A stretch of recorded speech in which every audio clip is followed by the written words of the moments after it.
තිරුවන් සරණයි හැම දෙනාටම.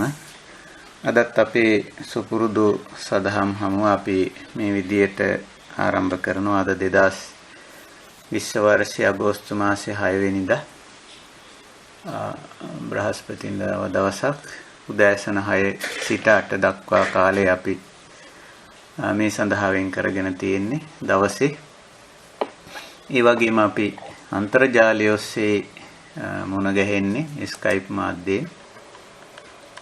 ඉතින් වෙනද වගේම අපේ සුපුරුදු කල්යාණ මිත්‍ර පිරිස මේ සදහම් හමුව සඳහා එකතු වී සිටිනවා, සම්බන්ධ වී සිටිනවා. ඉතින් අපි හැම දෙනාම ඊටාම ගෞරවයෙන් සහ කල්යාණ මිත්‍රත්වයෙන් පිළිගන්නවා මේ උතුම් අවස්ථාවට සහභාගී වීම පිළිබඳව.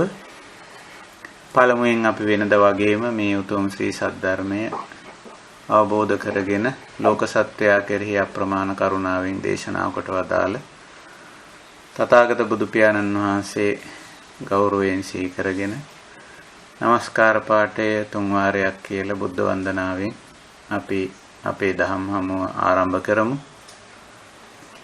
නමෝ තස්ස භගවතෝ අරහතෝ සම්මා සම්බුද්දස්ස.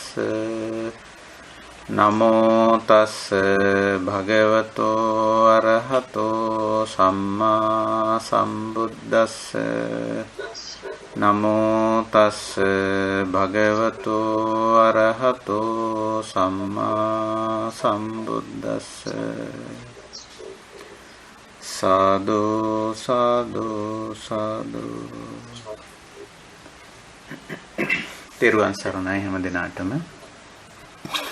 අපි අපේ දහම් හමුව ආරම්භ කරනවා මේ විදිහට. අද දවසෙත් අපි මේ වන විට සතිපට්ඨාන දේශනාව මූලික මාර්ගෝපදේශනයේ හැටියට තියාගෙන සතිමත් බව වැඩිම කියන තේමාවෙන් මේ ධර්ම සාකච්ඡා මාලාව අපි කරගෙන එනවා. මෙවැනි දහම් හමුවක් අපි පවත්වන්නේ ඇයිද කියන කාරණේ අපි දැන් දන්නවා. අපි හැමදෙනාම තථාගත ධර්මයේ පිළිගන්න පිළිපදින දැනටමත් එය පිළිපැදීමෙන් අනුගමනය කිරීමෙන් සෑහෙන පමණ ප්‍රතිඵල ලබාගත් පිරිසක්, ආර්ය ශ්‍රාවක පිරිසක්. අපිට අවශ්‍යයි මෙහි අවසාන ප්‍රතිඵලයක් සාක්ෂාත් කිරීමට. ඒ තමයි නිවන, නිවීම. එය මේ ජීවිතයේදීම සාක්ෂාත් කළ යුතු දෙයක් නිසා අපි තවදුරටත් මේ මාර්ග සත්‍ය නැත්තම් නිවන් මඟ තවදුරටත් අධ්‍යයනය කිරීමක්, තවදුරටත් සාකච්ඡා කිරීමක්, එලිපෙහෙලි කර ගැනීමක් අප විසින් සිද්ධ කරනු ලබනවා. මේ කරන්නේ එම කාර්යම කෘත්‍යය තමයි මේ කරන්නේ. අපි උත්සාහ කරනවා තවදුරටත් මේ ධර්ම මාර්ගයේ අත්‍යවශ්‍ය කොටස්, අර අනවශ්‍ය දේවල්, සාහිත්‍යමය කරුණු, ඓතිහාසික කරුණු, මේ වගේ දේවල් ඈඳිලා තියෙනවා මේ ධර්ම ප්‍රතිපදාවට. ඒ වගේම ඇතැම් වැරදි විග්‍රහයන්, මේ වගේ ගොඩාක් දේවල් ආර්ය ප්‍රතිපදාවට ඈඳිලා තියෙනවා, සම්බන්ධ වෙලා තියෙනවා. මොකද මේක අද ඊයේ නෙමෙයි, වසර දහස් ගණනක් පුරාණ කිසියම් ධර්මමය ප්‍රතිපදාවක්. ඒක නිසා මේක පරපුරෙන් පරපුරට විවිධ ජන වර්ග, විවිධ සංස්කෘතීන්, විවිධ ආචාර ධර්ම, විවිධ සංකල්ප, මතිමතාන්තර සහිත ජනතාවක් ඔස්සේ ගලාගෙන ආපු වැඩපිළිවෙල මේ ආර්ය ප්‍රතිපදාව. ඒක නිසා අතරතුර එවැනි දේවල් මිශ්‍ර වෙන්න පුළුවන්. සාහිත්‍යමය දේවල් එකතු වෙනවා. සාහිත්‍යමය දේවල් කියලා කියන්නේ මිනිස්යන්ගේ කතාන්තර, නිදර්ශන, උපමා රූපක, මේ වගේ දේවල් එකතු කර ගන්නවා මේ ධර්මය පැහැදිලි කරද්දි, විග්‍රහ කරද්දි. ඒ ලක්ෂණ අපිට පේන්න තියෙනවා ධර්ම සාහිත්‍යයේ. ඒ විතරක් නෙවෙයි සමහර වෙලාවට මේවට එකතු වෙලා තියෙනවා ඓතිහාසික තොරතුරු. ඒකත් මිනිස්යන්ගේ සිරිතක් ඉතිහාසගත මානව ඉතිහාසයේ යම් සුවිශේෂ සිද්ධි සුවිශේෂ පුද්ගලයන් පිළිබඳව සුවිශේෂ ස්ථාන පිළිබඳ වාර්තා තොරතුරු ඒවා ගොනු කිරීම. ඒවත් මේ ත්‍රිපිටක සාහිත්‍යයට ඇතුළත් වෙලා තියෙනවා. ඊළඟට මේක නිතරම විවරණ මාර්ගයක් කරහා තමයි ඉදිරිපත් වෙන්නේ. ඒ කාලවල ඉන්න ධර්මයේ විග්‍රහ කරන විවරණය කරන ඇත්තෝ මේවා විස්තර කරන්න පැහැදිලි කරන්න උත්සාහ කරලා තිබෙනවා. එතකොට ඒ අනුව ඒ පුද්ගලයන්ගේ දැනුම ආකල්ප සහ අත්දැකීම් මේවට යම් ප්‍රමාණයකට මිශ්‍ර වෙලා තියෙන බවක් පේනවා. මෙන්න මේ වගේ දේවල් ගොඩක් තිබෙනවා. ඉතින් අර්ථකථනවල වෙනසක් අපි දකින්නේ ඒ හේතු නිසා. මේ වගේ හේතු ගණනාවක් පදනම් කරගෙන මුල් බුදු සමයේ නැත්නම් මූලික ආර්ය ප්‍රතිපදාවට තවත් බොහෝ දේවල් ඈඳිලා තියෙනවා. සමහර විට ඒවා මුල් ධර්ම මාර්ගයේ ධර්ම ප්‍රතිපදාව හරියටම තේරුම් ගන්න ඇතැම් විට සහයෝගී සාධකයන් වෙන අතරේ ඇතැම් විට බාධාකාරී දේවල් බවටත් පත් වෙලා තිබෙනවා. ඉතින් ඒ සාධක සහ බාධක හරියට අඳුනගෙන බාධක ඉවත් කරලා ඒ සාධක සහයෝගයට අරගෙන අපිට සිද්ධ වෙනවා මේ ආර්ය ප්‍රතිපදාව ආර්ය මාර්ගය නිවෙන මඟ වඩා හොඳින් එලිපෙහෙලි කරගන්න. ඒක සාමූහික ප්‍රයත්නයක්, තනි පුද්ගල ක්‍රියාකාරකමක් එහෙම නෙවෙයි. මේ ශාසනය අපි කිසිම කටයුත්තක් තනි පුද්ගල ක්‍රියාකාරකමක් හැටියට බාරගන්නේ නැහැ. බුද්ධ ශාසනයේ ස්වභාවය එහෙමයි. තනි පුද්ගලයන්ට බුද්ධ ශාසනයේ ඉඩක් නැහැ. පුද්ගල චරිත වශයෙන් කැපී පෙනෙන්න පුද්ගලයන් හැටියට ඉස්මතු වෙලා පුද්ගල නායකත්වයක් බුද්ධ ශාසනයේ නැහැ. බුදුරජාණන් වහන්සේවත් Taman තනි පුද්ගල නායකත්වයක් හැටියට සැලකුවේ නැහැ. උන්වහන්සේ නිතරම Taman සමග එකට මේ ප්‍රතිපදාවේ යන සබ්‍රහ්මචාරීන් නැත්නම් ශ්‍රාවකයන්ගේ මති මතාන්තර අදහස් විමසුවා. තංකින් මඤ්ඤත භික්ඛවේ ශ්‍රාවකයනි නුඹලා කොහොමද හිතන්නේ කියලා එහෙම වැඩපිළිවෙලක් එහෙම සංඝ සාමූහික පිරිසක් වශයෙන් හැමදෙනාගේම අදහස් එකතු කරගෙන හරි ඒ තුලින් හරි දේ පෙරා ගන්න වැඩපිළිවෙලක් බුද්ධ ශාසනයේ තියෙනවා. ඒක නිසා බුද්ධ ශාසනයේ ආගමික නායකයෙක් නැහැ. දේශපාලන නායකත්වයක් බුද්ධ ශාසනයේ නැහැ. තනි පුද්ගලයන් වශයෙන් කැපිපෙනීම නැහැ. ඒක නිසා ශාසනයේ මේ ධර්ම විනය ප්‍රතිපදාව දිගට එන්නේ සංඝ සමාජය තුලින් සාමූහික ප්‍රයත්නයක් තුලින් ඉදිරියට එන්නේ.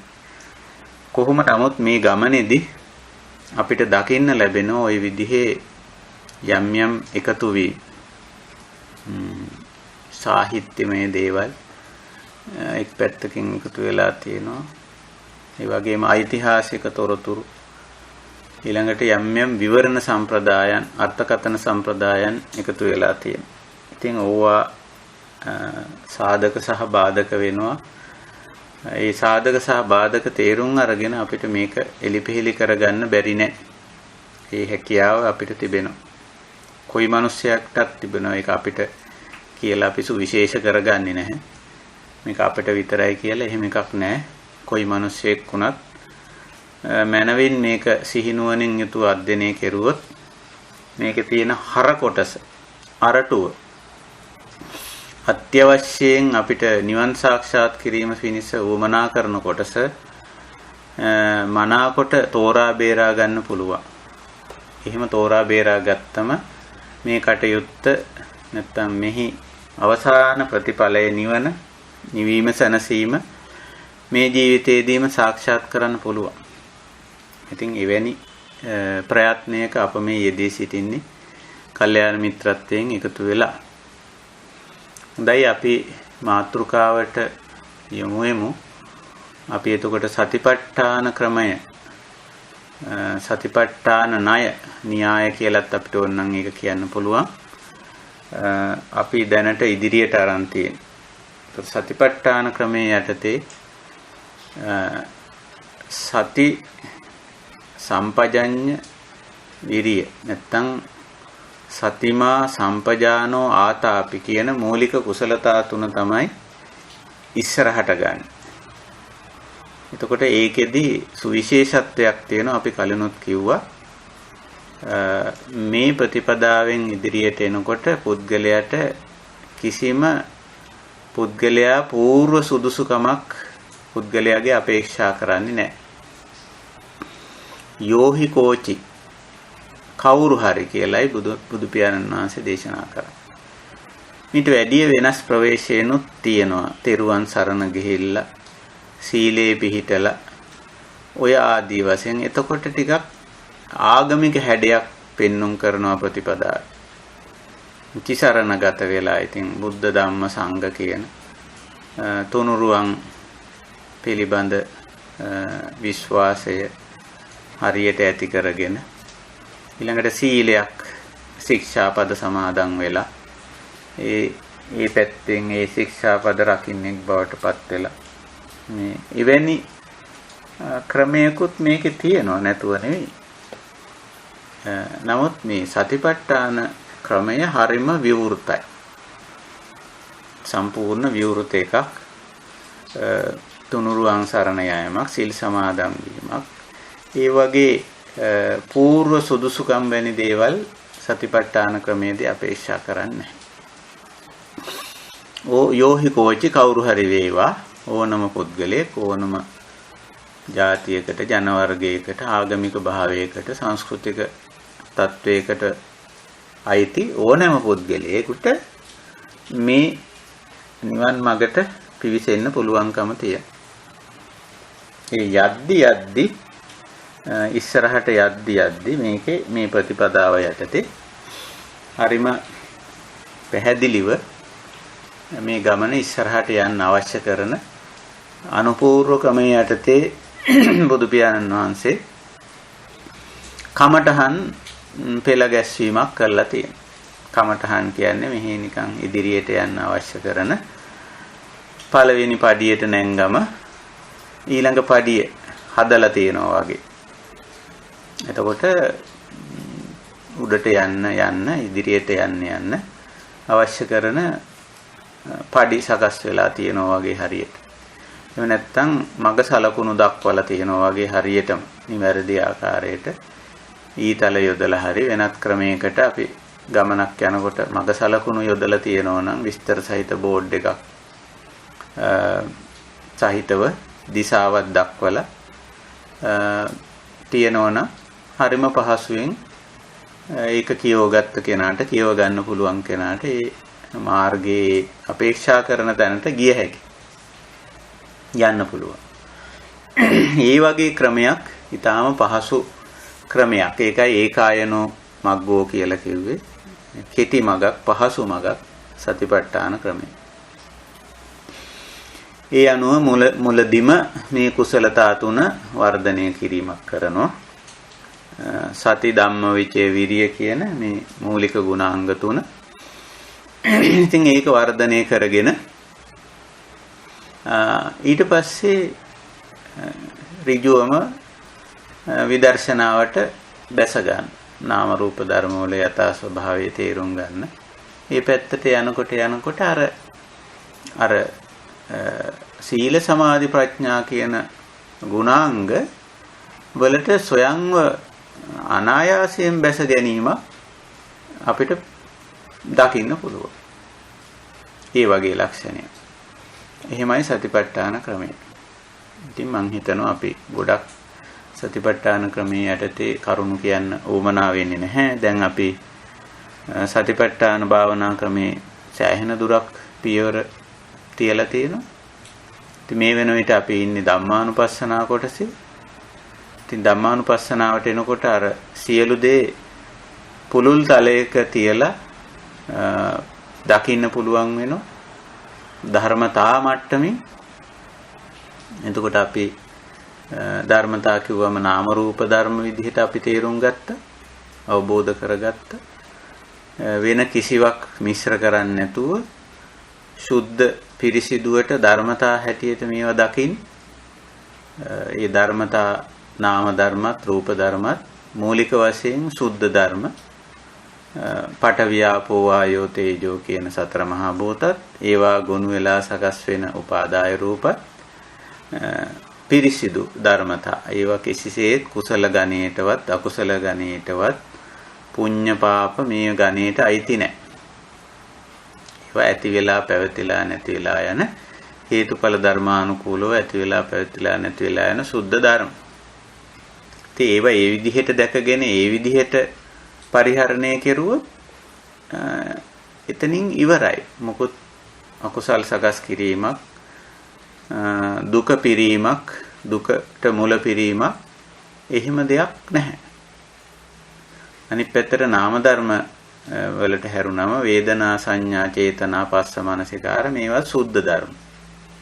මේවා මූලික අවස්ථාවේදී කිසිසේත්ම අකුසලවත් කුසලවත් වෙන්නේ නැහැ නාම ධර්ම. නමුත් මේවට සමහර වෙලාවට අපේ අවිද්‍යා තණ්හා නිසා මේවායේ සමහර ඒවල් වලට වේදනාව නෙවෙයි පස්සත් නෙවෙයි චේතනා සංඥා චේතනා මානසිකාර තුනට සමහර විට අකුසලය මිශ්‍ර වෙන්න පුළුවන් අවිද්‍යාව මිශ්‍ර වෙන්න පුළුවන්. ඒ වගේ දෙයක් වෙලා එතනින් මේ සුද්ධ නාම ධර්ම අකුසල බවට හැරෙන්න ඉඩ තියෙනවා.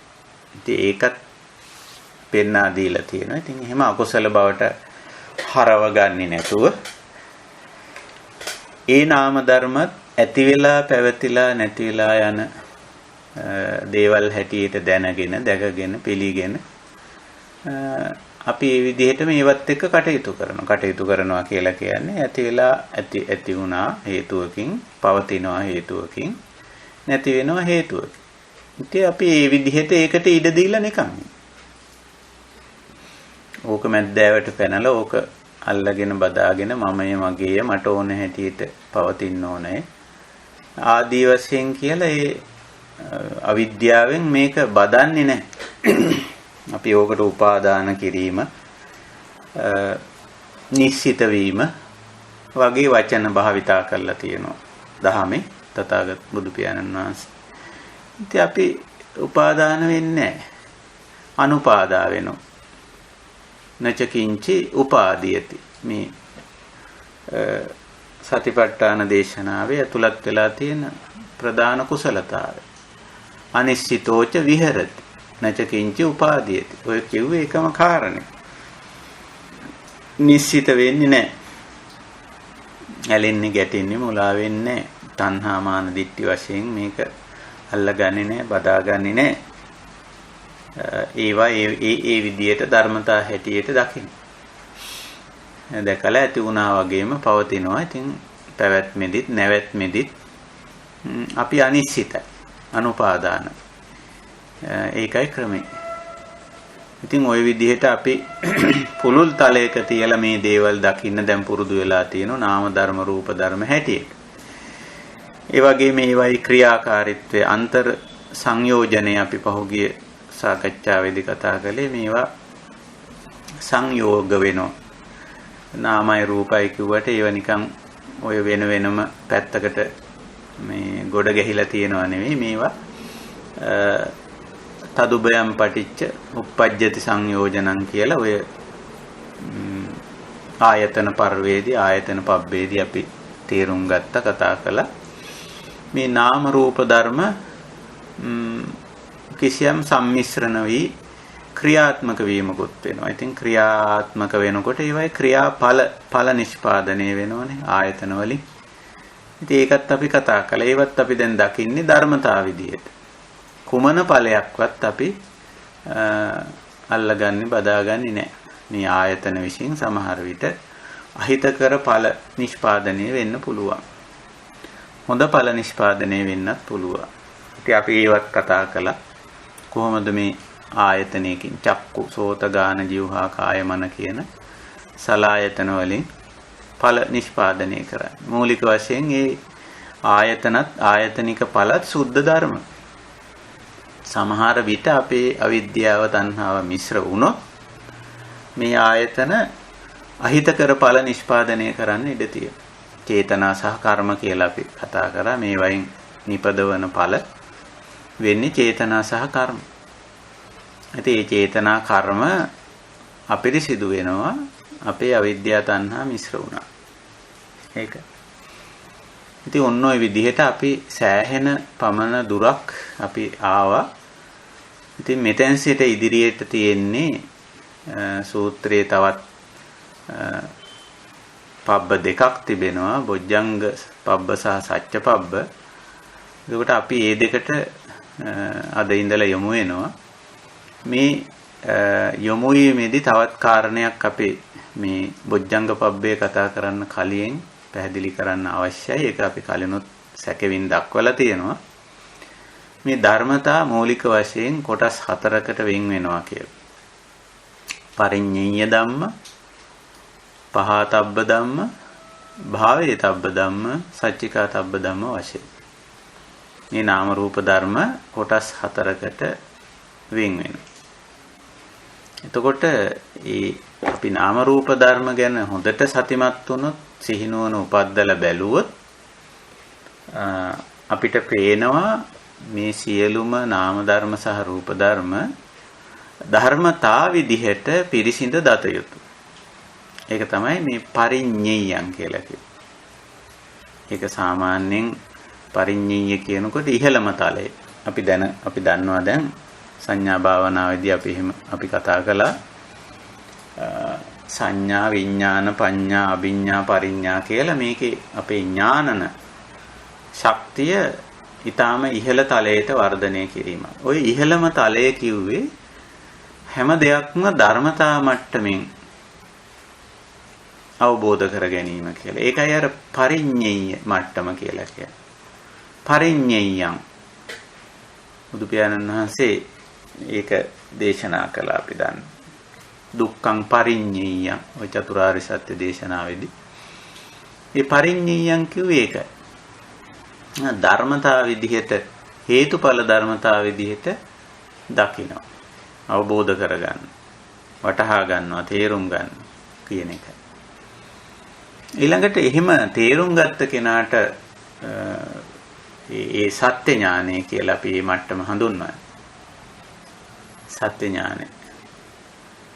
ඊට පස්සේ එහෙම තේරුම් ගත්තම තව ප්‍රභේද දෙකක් හමු වෙනවා. භාවේතබ්බයක් සහ පහතබ්බයක් කියන දෙක වැටහෙනවා. ඉතින් ඔය ධර්මතාවල තියෙන්න පුළුවන් අපි යම් ආකාරයක අවිද්‍යා තණ්හා මිශ්‍ර කරගත්ත අකුසල ධර්ම හැටියට සකස් වෙන දේවල් දැක ගන්න පුළුවන්. සකස් වූ දේවල්. අවිද්‍යාපච්චය, අවිද්‍යාව ප්‍රත්‍ය වෙලා. අන්න එතෙන්දී අපිට තේරෙනවා මේක පහතබ්බයක්. මේක බැහැර කළ යුත්තක්, ඉවත් කළ යුත්තක්, අයින් කළ යුත්තක්. මේ ධර්මතාව නෙවෙයි ඇත්තටම අයින් කළ යුත්තේ.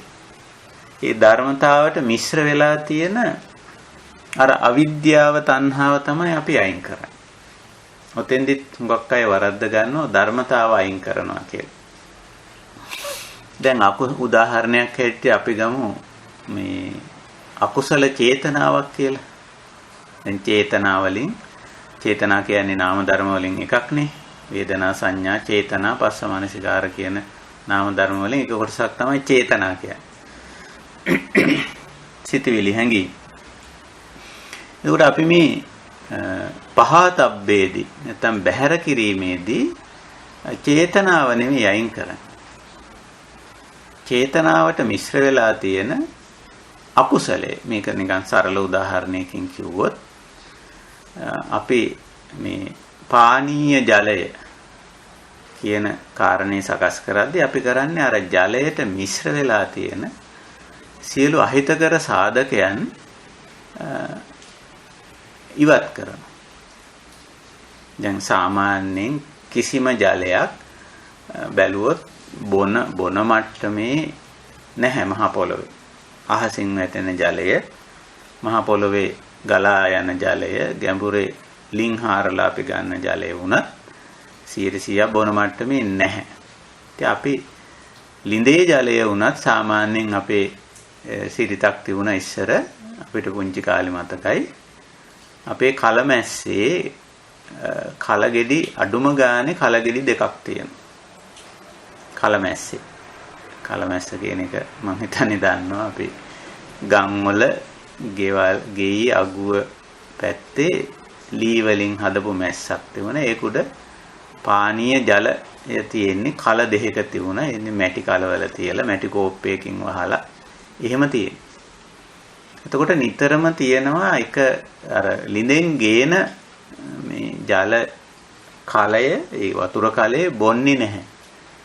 ඒක ගෙනල්ලා ඔහොම තියලා තියෙන කලමැස්සේ. එතකොට ඒකේ මොනවා හරි මිශ්‍ර වෙලා තියෙනවා නම් ඒක අඩියට බහැලා තැම්පත් වෙලා එහෙම. ඊට පස්සේ ඊට වඩා පොඩි කලයක් තියෙනවා කලමැස්සේ. ඒක නිතරම මේ සෝදලා අර ලොකු කලේ ගේන වතුර පැය කීපයකට පස්සේ තැම්පත් වුණාම අඩියේ මේ තැම්පත් වුණාම පොඩි කලයට ගන්න. අරගෙන ඒකෙන් තමයි බොන්නේ. අපිට මතකයි පුංචි කාලේ වතුර බොනකොට යම්මල පුරුදු කරනවා. ආහා ඒ කලේ වතුර බොන්නේ මේකෙන්. බොන්න ගන්න මේ කලේ. හැබැයි ලොකු කලයක් කලමැස්සේ තියෙනවා. ඒකෙන් අර ඒකේ ලිඳෙන් ගෙනාපු ගමන් ඒකට සමහර විට මඩ මිශ්‍ර වෙලා තියෙන. ඒ වගේ නිසා ඒක මේ තැම්පත් වුණාම උඩින් වතුර ටික අර අනිත් කලයට ගන්න පොඩි කලයට. ඉතින් ඒකේ තියෙන ටික තමයි බොන්නේ. එතකොට එතෙන්දි කරේ අර ජලයට මිශ්‍ර වෙලා තියෙන කිසියම් අපද්‍රව්‍යයක් බැහැර කළ යුත්තක් තියෙනවනේ ඒක බැහැර කිරීම. ඉතින් නූතන ජල පිරිපහදු ක්‍රමය යටතේත් කරන්නේ අපි දන්නවා පිරිපහදුවකට ගිහිල්ලා බැලුවොත් කෙලින්ම ජල මූලාශ්‍රයකින් ගන්න ජලය සමහර විට ගඟෙන් ගන්න බොහෝ වෙලාවල් වලට ගම් වලින් වැව් වලින් අපේ රටේ නම් ගන්න ජලය පළමු කොට මේ අර ඝන දේවල් සෙඩිමන්ට් වෙන්න ඒ කියන්නේ යටපතුලේ තැම්පත් වෙන විදිහට නිශ්චල කරලා ගබඩා කරලා තියෙනවා. ඊට පස්සේ ඒ මඩ අයින් වුණායින් පස්සේ ඒක වෙනම එකකට අරගෙන ඔක්සිජන් මිශ්‍ර කිරීමේ ක්‍රියාවලියකට යොදවනවා. සමහර විට ක්ලෝරින් වැනි දේවල් මිශ්‍ර කරලා 100 ප්‍රමාණයකට ওই වගේ පිරිපහදු කිරීමක් කරනවා. එතකොට මේ පහතබ්බේදී කරන්නේ මේ සිතවිල්ල අයින් කිරීම, අදහස අයින් කිරීම නෙවෙයි. අපේ මේ සිතවිලි වල අදහස් වල අර ජල මූලාශ්‍රයකින් ගත්ත වතුර වගේ අවිද්‍යා තණ්හා මිශ්‍ර වෙලා තියෙනවා. එතකොට විදර්ශනා ප්‍රඥාවෙන් කරන්නේ අපේ මේ චේතනා අපේ සිතවිලි වල මිශ්‍ර වෙලා තියෙන මේ අවිද්‍යා තණ්හා බැහැර කිරීම. දැන් පහතබ්බය කිව්වම බැහැර කරනවා කිව්වම අදහස බැහැර කරනවා නෙමෙයි. අපි හුඟක් වෙලාවට කියන්නේ කෙනෙකුට මේ ඔය අදහස හොඳ නැහැ, ඒ අදහස අයින් කරන්න කියලා. ඇත්තටම අදහස අයින් කරනවා නෙවෙයි. මොකද අපිට අදහස් නැත්තම් මේ සිතවිලි අයින් කරන්න බෑ. සිතවිලි කියන්නේ ධර්මතා කොටසක්, චේතනා. ඒවා ඉතින් ඊට අදාළ හේතු යෙදෙනම ඒක ඇති වෙනව, පවතිනව නැති වෙනව. නමුත් මේ චේතනාවල අවිද්‍යා තණ්හා ආදී අකුසල ධර්මතා මිශ්‍ර වෙලා තියෙනවා. අපි අයින් කරන්නේ අන්නේ කොටස. පහතබ්බ ධම්ම වෙනකොට නිතරම අයිති වෙන්නේ අවිද්‍යා තණ්හා වගේ දේවල්. එහෙමයි. ඊළඟට භාවයේ තබ්බ ධම්ම කිව්වම හරියට අර නිකන් එකතු කිරීමක් කරනවා වගේ. දැන් අර අපි ජල පිරිපහදු කිරීමේදී නූතන පිරිපහදු ක්‍රමවේදයේ ඇතුළෙත් පැරණි පිරිපහදු ක්‍රමවේදයේ ඇතුළෙත් ඒක කරා. අපිට මතකයි ඔය මේ කල ගෙඩියට එහෙම නැත්නම් ලිඳට ඔය අඟුරු කෑල්ලක් මොනවද මේ තවත් ඔය සමහර පිරිපහදු කරන ඇට වර්ග මේ තියෙනවා. ඒ වගේ දෙයක් ලෝහ ඇතැම් ලෝහ කොටසක් වගේ දෙයක් එකතු කරනවා. අර බොන ජලයේ තියෙන කොටසට. දැනුත් ඔය නූතන ෆිල්ටර් වලත් එවැනි දේවල් තමයි එකතු කරලා තියෙන්නේ. නැත්නම් පාෂාණ වර්ග ආදී දේවල් තමයි එකතු කරලා තියෙන්නේ. එතකොට අර අපද්‍රව්‍ය කියන දේ බැහැර කිරීමකුත් ගුණාත්මක දෙයක් එකතු කිරීමකුත් කරනවා මේ ජල පිරිපහදුවේදී. නැත්නම් ජලය පානීය මට්ටමට සකස් කිරීමේ. එතකොට භාවිතබ්බ ධම්මේදී වෙන්නේ යම් අලුත් යමක් ඒ එකතු කිරීමක් වැනි දෙයක් කෙරෙන්නේ. දැන් අර අවිද්‍යා තණ්හා බැහැර කරනවා සිටිවිල්ලේ තියෙන. එතකොට මොනවාද සිටිවිල්ලට එකතු කරන්නේ? එකතු කරන්නේ ප්‍රඥා කරුණා. අවිද්‍යා තණ්හා බැහැර කරලා ප්‍රඥා කරුණා එකතු කරනවා. එතකොට අර වේදනා සංඥා චේතනා පස්ස මනසිකාර නැත්නම් සංඥා චේතනා මනසිකාර තුන අයින් කරනවා නෙවෙයි. ඒවා අයින් කරන්න පුළුවන් ඒවා නෙවෙයි. ඒවා ධර්මතා. ඒවා ධර්මතා. නාම ධර්ම. ඒවා පවතිනවා. නමුත් මේ පවතින දෙයට එකතු එහි තියෙන අපිරිසිදු දේ ඉවත් කිරීම අවිද්‍යා තණ්හා කියලා අපි කෙටියෙන් ඒ අපිරිසිදු දේ අඳුනගන්න. ඊළඟට එකතු කරන දේ මොකද්ද? භාවේතබ්බ ධම්ම කිව්වම ඒ භාවිත ක්‍රියාවලියෙන් භාවනා ක්‍රියාවලියෙන් කරන්නේ එකතු කිරීමක්. එකතු කිරීමක්. දැන් විදර්ශනා ප්‍රඥාව විදර්ශනා භාවනාව අපි ගත්තොත් මේ එකතු කිරීමක් තමයි කෙරෙන්නේ. මේ ප්‍රඥා කරුණා එකතු කරන. විදර්ශනාවෙන් තමයි කරුණාව එකතු වෙන්නේ අපේ චේතනාවලට. විදර්ශනා වැඩිමෙන්මයි. සමතයෙන් වගේ දේවලකින් එහෙම එකක් එකතු වෙන්නේ නැහැ. සමතය හරියට නිකන් අර ජලය මඩ ජලය නිශ්චල කරලා තැබීමක් වගේ දෙයක් සමතේ තියෙන්නේ. විදර්ශනාවෙන් කෙරෙන්නේ අර අවිද්‍යා තණ්හා ඉවත් කිරීමත් ප්‍රඥා කරුණා එකතු කිරීමත්. එතකොට භාවේතබ්බ ධම්මේදී වෙන්නේ ඒක. එතකොට එහෙමයි ඔය ධර්මතා කොටස් හතරට බුදු පියාණන් වහන්සේ බෙදලා තියෙන්නේ. පරිඤ්ඤේය ධර්ම, පහතබ්බ ධම්ම, භාවේතබ්බ ධම්ම. හතරවෙනි කොටස හැටියට දක්වන්නේ සච්චිකාතබ්බ ධම්ම කියලා. මේ නාම රූප ධර්ම වලින් කොටසක් කියන්නේ සාක්ෂාත් කර ගන්නවා. ඉතින්ට සාමාන්‍යයෙන් ඇතුළත් කරලා තියෙන්නේ මේ නිබ්බාන නිවීම කියන එක.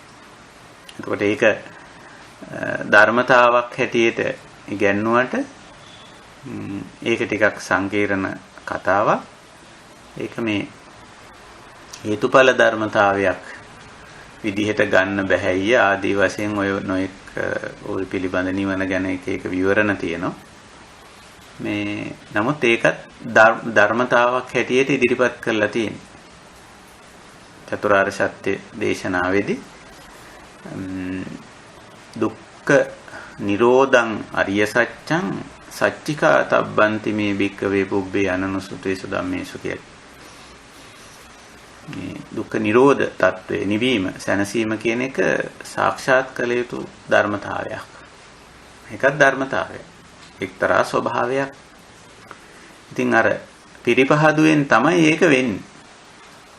මේ ප්‍රධාන නාම ධර්ම පහෙන් තුනක් පිරිපහදු කිරීමෙන් සංඥා චේතනා මනසිකාර තුන පිරිපහදු කිරීමෙන් සහ ඒකට තවදුරටත් ප්‍රඥා කරුණා එකතු කිරීමෙන් තමයි ওই නිවීම සැනසීම ඇති වෙන්නේ. ඉතින් ඔහොමයි මේ ක්‍රියාවලිය මේ සමස්ත නිවන් සාක්ෂිය සාක්ෂාත් කිරීමේ ක්‍රියාවලිය. ඔය පිරිපහදු ක්‍රියාවලිය ඇතුලේ තමයි අපිට ඔය සීල සමාධි ප්‍රඥා කියන ඒවා හමු වෙන්නේ. දැන් උදාහරණයක් ඇටියට අපි සීලය කියන දේ ගත්තොත් එතන අර මේ පහතබ්බ ධම්මය, බාහ්‍යතබ්බ ධම්මයේ දෙකේදී තමයි ඔය සීලය කියන එක අපිට හමු වෙන්නේ.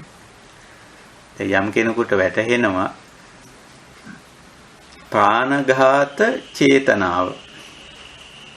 දැන් චේතනාවට මිශ්‍ර වෙනෝ ද්වේෂය. මේ චේතනාවට ද්වේෂය මිශ්‍ර වෙලානේ ප්‍රාණඝාතය කරන්නේ. නැත්නම් චේතනාවේ ප්‍රශ්නයක් නෙවෙයි. චේතනාවට ද්වේෂය මිශ්‍ර වෙනවා. ඒකට ද්වේෂය මිශ්‍ර වුණාම ඔන්න ගහන්න හිතෙනවා, මරන්න හිතෙනවා, හිංසා කරන්න හිතෙනවා, විනාශ කරන්න හිතෙනවා. ඒක හිතෙන එක නෙමෙයි ප්‍රශ්නේ තියෙන්නේ. ඒකේ තියෙන අර ද්වේෂ ගතිය. එතකොට අන්න ඒක තමයි අයින් කරන්නේ. ඒක නිසා පහතබ්බේදී ඔය සීලය අපට හමු වෙනවා. පානාති පාතම් පහය, පානාති පාතා පටිවිරතෝ හෝති අන්න පහය.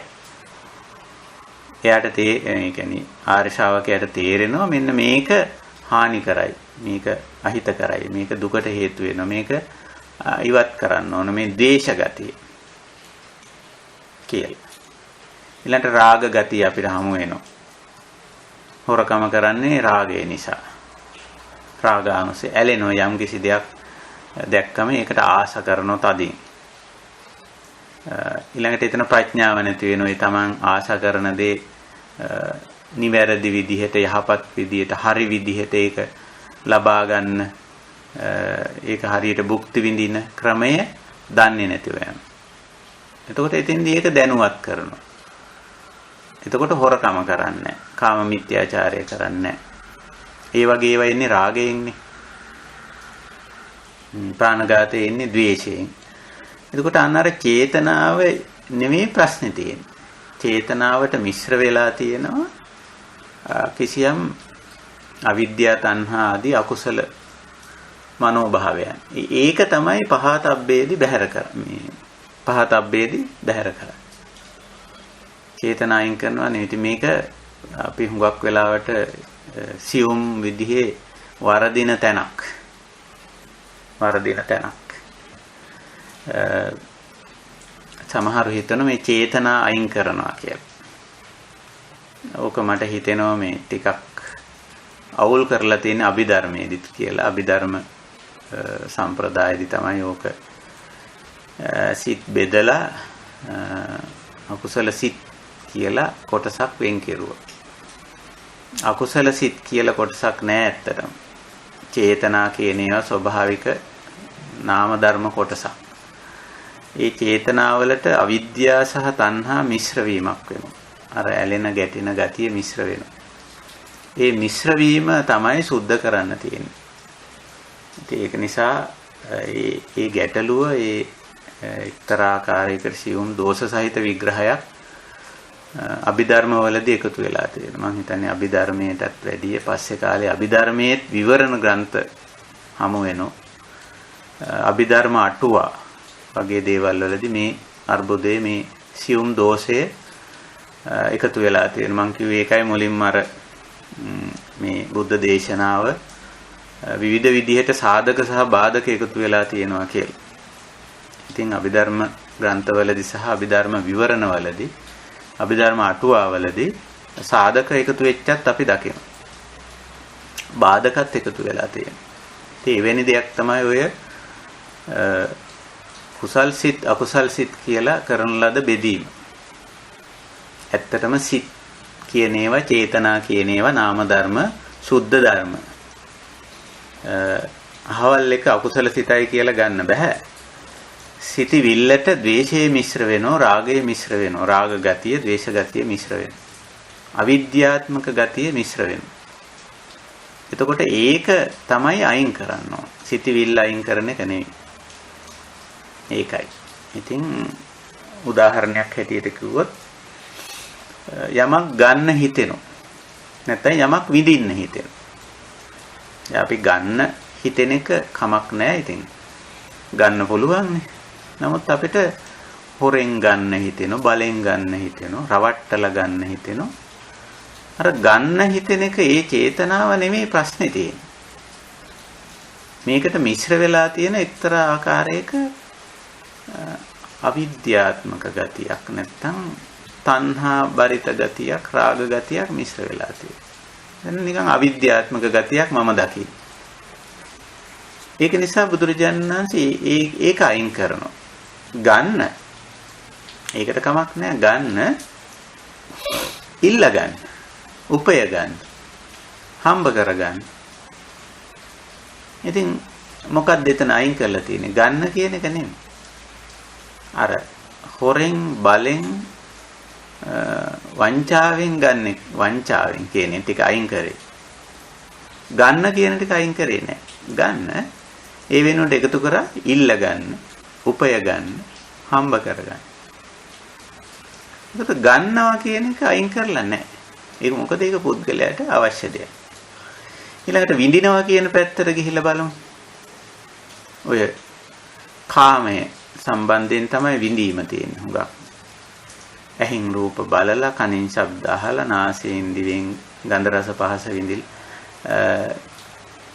විඳලා විඳීම් පැත්ත තියෙන ඕක තමයි. ඉතින් විඳිනකොට ඒකට අදාළ චාරය කියලා කියන්නේ ඒක විඳින ක්‍රමයට. එතකොට චාරය අයින් කරේ නැතුව මිත්‍යාචාරා වේරමණී කාමේසු ආරම්භයේදී එහෙමයි. චාරය වෙනස් කරන්න. ඔබ රූප බලද්දී රූප බැලීමෙන් අයින් වෙන එක නෙමෙයි. Tamanට පව් අකුසල් සිදු වෙන විදිහට, අනිත් අයට කරදර හිංසා පීඩා වෙන විදිහට රූප බැලීමෙන් වළකින්න. ශබ්ද ඇහිීමෙන් වළකින්න. ශබ්ද ඇහිීමෙන් වළකින්න කියන එක නෙමෙයි මේ කියන්නේ. රූප බැලීමෙන් වළකින්න කියන එක නෙමෙයි. ඒක කරන්න. හැබැයි ඒක ඇතුලේ තියෙන අර අහිතකර දේ ඉවත් කරන්න. තව ඕනනම් ඒකට හිතකර දෙයක් ඇතුල් කරන්න. ඔබ රූප බලද්දී ඒ බැලීමේ ක්‍රියාවලියට හිතකර යමක් ඇතුල් කරන්න. ඒකේ තියෙන අහිතකර දේ ඉවත් කරන්න. ඒකයි මේ පහතබ්බේ. ඒකයි මේ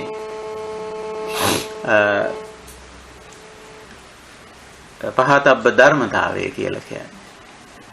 ඒකේ ස්වභාවය ඒකයි. ඉතින් ওই විදිහට මේ අපි තේරුම් ගන්නවා, අපි අවබෝධ කර ගන්නවා මේ ධර්මතා සතර ආකාරයක. පරිඤ්ඤය ධම්ම, පහතබ්බ ධම්ම, භාවේතබ්බ ධම්ම, සච්චිකාතබ්බ ධම්ම. අර්ථ වශයෙන් පැහැදිලිව කිව්වොත් පිරිසිඳ දත දැන ගැනීම, නාම රූප ධර්ම. නාම රූප ධර්ම පිරිසිඳ දැන ගැනීම. ඊළඟට ඒ නාම රූප ධර්ම වල විශේෂයෙන් රූප ධර්ම වල නම් රූප ධර්ම පහතබ්බ ගණේට, භාවේතබ්බ ගණේට ගන්න බැරි ස්වરૂපයක් අපිට පේන්න තියෙන්නේ. නාම ධර්ම වලුනොත් වේදනා පස්ස දෙක ඒවට අයිති වෙන්නේ නැහැ. නමුත් නාම ධර්ම වලින් චේතන, සංඥා, චේතනා, මනසිකාර තුනේ අපි ඔය විභේදනයේ දකිනවා. මොකද්ද? පහතබ්බ භාවේතබ්බ කියන ලක්ෂණ දෙක අපි දකිනවා. මේකේ තියෙනවා මේ සංඥාවලට, චේතනාවලට, මනසිකාරයට එකතු කර යුතු දේවලුත් තියෙන, ඒකෙන් අයින් කළ යුතු දේවලුත් තියෙන. සංඥා චේතනා මනසිකාර අයින් කරනවා නෙවෙයි. අපේ අවබෝධයේ, අපේ සිතුම් පැතුම් රටාවේ සහ අපේ මෙනෙහි කිරීමේ ක්‍රියාවලින් වල තියෙනවා යම් යම් දෝෂ. අන්න ඒව තමයි බැහැර කරන්නේ පහතබ්බ. භාවීතබ්බ කියන්නේ මේවට එකතු කරන්න ඕන. මේවට තව ඩිංගක් සකස් කරන්න ඕන කියන එක. ওই විදිහට. ඉතින් ඒ ක්‍රියාවලිය ඔය මුල් කටයුතු තුන තුලින් සිදුවෙන, අනායාසයෙන් සිදුවෙන දෙයක් තමයි මේ සච්චිකරණය. සාක්ෂාත්කරණය කියලා කියන්නේ. එතකොට අර නිවන දක්වලා තියෙන්නේ ඒකනේ. සච්චිකාතබ්බ ධම්ම යටතේ දක්වලා තියෙන්නේ නිරෝධය. ඉතින් නිරෝධ වෙන්නේ අකුසලය බැහැර වීම නැත්තම් නිමා වීම සිද්ධ වන්නේ අර පරිඤ්ඤේය ධර්ම පහතබ්බ ධම්ම භාවේතබ්බ ධම්ම කියන මුල් ක්‍රියාවලීන් තුන මුල් ක්‍රියාකාරකම් තුන හරහා සිද්ධ වෙන දෙයක්. ඉතින් මේ මම හිතනවා මේ මට්ටමේදී මේවා තේරුම් ගන්න පුළුවන් අපේ කල්යාණ මිත්‍රයන්ට. අපි සෑහෙන දුරක් මේ සාකච්ඡාව ඇවිල්ලා තියෙන නිසා. ඉතින් අද අපි මේ ධර්මතාවලින් මේ භාවේතබ්බ ධම්ම වලට යොමු වෙනවා. දැන් භාවේතබ්බ ධම්ම කියන්නේ අපි කිව්වා අර ජල පිරිපහදුවේදී අලුතෙන් යමක් ඒකට ඇතුල් කරනවා වගේ එකක්. අපි අර ක්ලෝරින් හරි එහෙම නැත්නම් විශේෂ පාෂාණ වර්ග එහෙම නැත්නම් ඔය ඉංගිනියට වගේ කපු ඇට ඉංගිනියට වගේ දේවල් අපි ඒ කාලේ ඔය ජලයට එකතු කරා.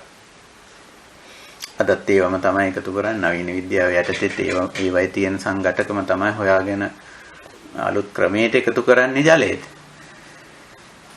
ඉතින් ඒ වගේ භාවේතබ්බ ධම්ම යටතේ අර නාම ධර්ම වලට යම්කිසි එකතුවක් කරනවා. ඒක සමහර විට පුහුණුවක් නැත්නම් හැරවීමක් දිශානතියක් වගේ දෙයක් වෙන්න පුළුවන්. භාවේතබ්බ ධම්ම යටතේ. එතකොට භාවේතබ්බ ධම්ම යටතේ සතිපට්ඨාන දේශනාවේදී කොටස් දෙකක් ඉදිරිපත් එක කොටසක් ඉදිරිපත් වෙනවා බොජ්ජංග පබ්බ කියලා. දැන් අපි ඒක නිසා බොජ්ජංග පබ්බේට මදක් අවධානය යොමු කරමු. බොජ්ජංග ධර්ම පිළිබඳව හැම දිනාටම දැනටමත් මම හිතනවා අවබෝධයක් තියෙනවා කියලා. බොජ්ජංග ධර්ම සාමාන්‍යයෙන් අපේ ධර්ම සාහිත්‍යයේ 7ක් දැක්වෙනවා. සත්ත බොජ්ජංගකේ. සති ධම්මවිචේ විරිය පීති පස්සද්ධි සමාධි උපේක්ඛා කියලා. හැබැයි මේවා මූලික වශයෙන් ගත්තම නාම ධර්ම ටික. නාම ධර්මම විතරක් කියන්නෙත් නැතුව අපි නාම රූප කියලා දෙකෙන්ම ගමු. මේ නාම රූප ධර්ම. රූප ධර්ම වල කිසියම් සම්බන්ධතාවයකුත් මේවට පෙන්නනවා. මම මේ අවස්ථාවවලදී ඒක පැහැදිලි කරන්නම්. මේවා නාම රූප ධර්ම. දැන් සති කියන එක ස්වභාවයෙන්ම පුද්ගලයා තුල පවතින. ස්වභාවයෙන්ම පවතින.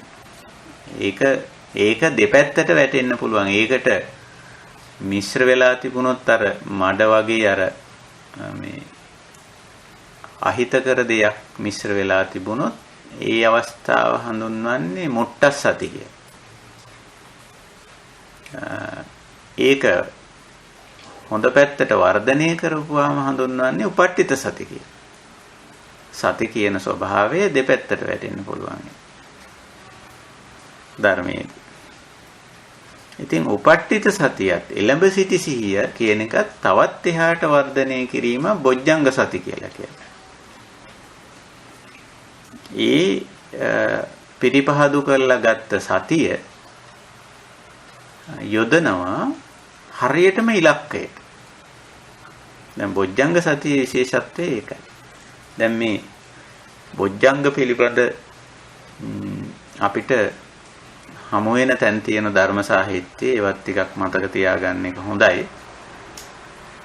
මූලික වශයෙන් මේ අපිට හමු වෙනවා සංයුත්ත නිකායේ මහා වර්ගයේ බොජ්ජංග සංයුත්තේ කියලා කොටසක්. ඒක ඔය ඇත්තන්ට කියවලා බලන්න පුළුවන්. දැන් ඉතින් ඔය බුද්ධ ජයන්ති ත්‍රිපිටකයත් තවත් ත්‍රිපිටක පරිවර්තනත් මේ අන්තර්ජාලගත කරලා තියෙන නිසා ඒව හරි පහසුවෙන් කියවන්න පුළුවන් දැන්. සූත්‍ර පිටකේ සංයුත්ත නිකාය කියන තුන්වෙනි කොටසේ වර්ග හැටියට ගත්තොත් මේ සංයුත්ත නිකායේ වර්ග කිරීම කරලා තියෙනවා. මූලික වශයෙන් වර්ග 5ක් අපිට දකින්න පුළුවන්. සගතා වර්ග, නිදාන වර්ග, කන්ද වර්ග, සලායතන වර්ග, මහා වර්ග වශයෙන්. ඒ පස්වෙනි වර්ගයේ මහා වර්ගයේ ආපහු බෙදලා තියෙනවා. සංයුත්ත නමින් බෙදලා තියෙනවා. මේ 12කට. එයින් දෙවෙනි එක තමයි බොජ්ජංග සංයුත්ත. ඉතින් බොජ්ජංග සංයුත්තේ මේ බොජ්ජංග ධර්ම පිළිබඳව දක්වලා තියෙනවා. එතකොට බොජ්ජංග ධර්ම හැටියට ගත්තොත් ඒව ඇත්තටම වශයෙන් මූලික වශයෙන් ප්‍රාථමික වශයෙන් නාම ධර්ම. රූප ධර්ම වල සම්බන්ධියාවකුත් තියෙනවා බොජ්ජංග වලට. මූලික වශයෙන් නාම ධර්ම. ඉතින් අපි අද බලමු මේ බොජ්ජංග ධර්ම නැත්නම් මේ නාම ධර්ම බොජ්ජංග සති බවට පරිවර්තනය වීම නැත්නම් ඒ දිශානතියක් මේ ඇත්තටම කරන්නේ. දැනටමත් අපි සති ගුණය උපදවාගෙන තියෙන්නේ. දැනට අපි උපට්ඨිත සති මට්ටමේ ඉන්න අය. එළඹ සිටි සිහිය කියන එකයි උපට්ඨිත සති කියන්නේ. සම්මා සති කියලාත් අපිට ඒක කියන්න පුළුවන්. දැන් අපිට පුළුවන්කම තියෙනවා එක දෙයකට යොමු වෙලා ඒ දෙයට දිගටම යොමු වෙලා ඉන්න. අපි ඒකට අඛණ්ඩ අවධානය කියනවා.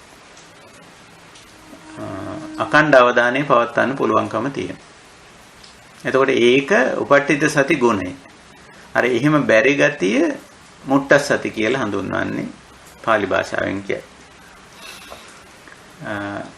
එතකොට එළඹ සිටි ගතිය එළඹ සිටින්න පුළුවන් හැකියාව දැන් අපිට තියෙනවා. අපි ආනාපාන සතියෙන් තමයි ඒක පුරුදු වුනේ.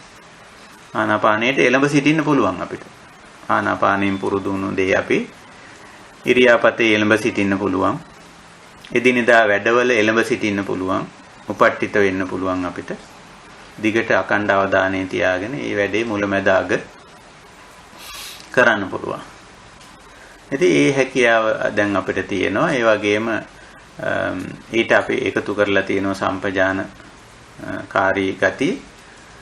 ඒක එළඹිලා ඉන්නව විතරක් නෙමෙයි එළඹිලා යොමු වෙලා ඉන්න දේ පිළිබඳ විමසුම් නුවණ යොදන්නත් අපිට පුළුවන්. ඊළඟට එළඹිලා යොමු වෙලා පෙළඹිලා ඉන්න දේ විරිය යොදන්නත් පුළුවන්. ඒක මන්දගාමී කරනවද?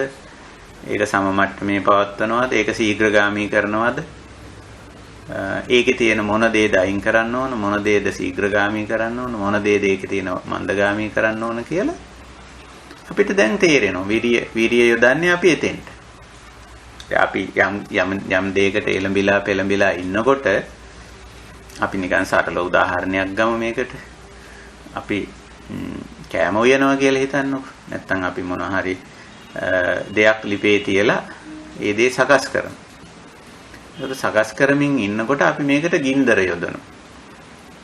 සමහර විට දර වලින් හරි නැත්තම් ගෑස් වලින් හරි විදුලියෙන් හරි අපි මේකට ගින්දර යොදනවා. එතකොට අපි සිහියෙන් ඉන්නකොට එළඹ සිටි සිහියෙන් නම් අපිට තේරෙනවා මේක දැන් ගින්දර අඩු කරන්න ඕනද වැඩි කරන්න ඕනද නැත්නම් මද ගින්නේ තියන්න ඕනද කියලා අපිට තේරෙනවා. එතකොට අර විරියෙන් අපි කරන්නේ ඔන්න ඔය කටයුත්ත. මන්දගාමී කරනවද? ශීඝ්‍රගාමී කරනවද?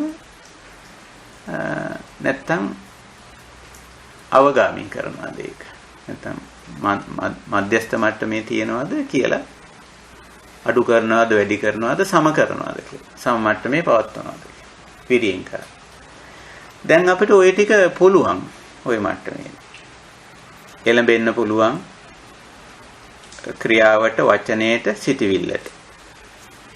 උපට්ඨිත සති ගුණය අපි ළඟ තියෙනවා. ඊළඟට ධම්මවිචේ තියෙනවා අපි ළඟ. මේ ක්‍රියාව මේ වචනය මේ සිටිවිල්ල යෝග්‍යද අයෝග්‍යද කියලා තීන්දුව තීරණ කරන්න පුළුවන්.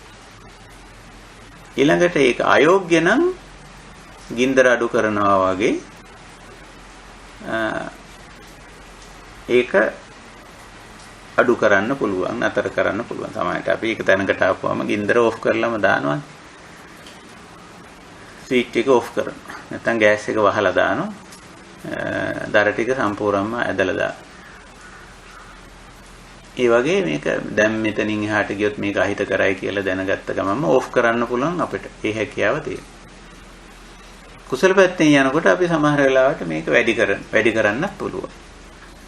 එතකොට අඩු කරන්න, සම කරන්න, වැඩි කරන්න හැකියාවත් අපිට තියෙන එකට විරිය කියනවා.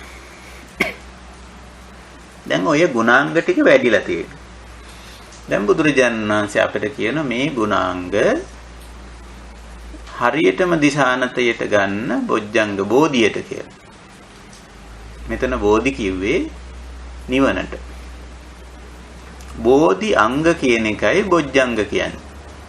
මේවා මේ පද සංදි වීමෙන් ඇති වෙන අලුත් පද. බොජ්ජංගය කියලා කියන්නේ ප්‍රාථමික පදයක් නෙවෙයි, ද්විතීක ගණී පදයක්. ප්‍රාථමික පද දෙක වෙන්නේ බෝධි සහ අංග. බෝධි අංග කියන පද සංදි වෙලා ද්විතීක ගණී පදයක් හැදෙනවා බොජ්ජංග කිය. සංදි පදයක් වෙනකොට ඒක ද්විතීක. බොජ්ජංග. එතකොට බෝධි අංග. බෝධි කිව්වේ නිවනට. අංගය කියන්නේ ඊට අදාළ දේ, ඊට අදාළ වන ක්‍රියාකාරකම, කුසලතාවය කියලා ගන්න පුළුවන්. එතකොට මේ දැනටමත් අපිට තියෙන සතිය, සති ගුණය බුදුරජාණන් වහන්සේ අපිට කියන්නේ කෙලින්ම මේක බෝධි අංගයක් කරගන්න. නැත්තම් ඔය අපිට තියෙන සති ගුණය අපි දැන් කිව්වේ කලින් ඔය අපි සතිය යෙදුවේ කැම උයන්න කියලානේ. දැන් මම කලින් කිව්ව උදාහරණය. ඒකෙදි අපි එළඹ සිටි සිහිය මුලැමැදාග ආහාර පිසීමේ ක්‍රියාවලියේ සිහිය තියෙන.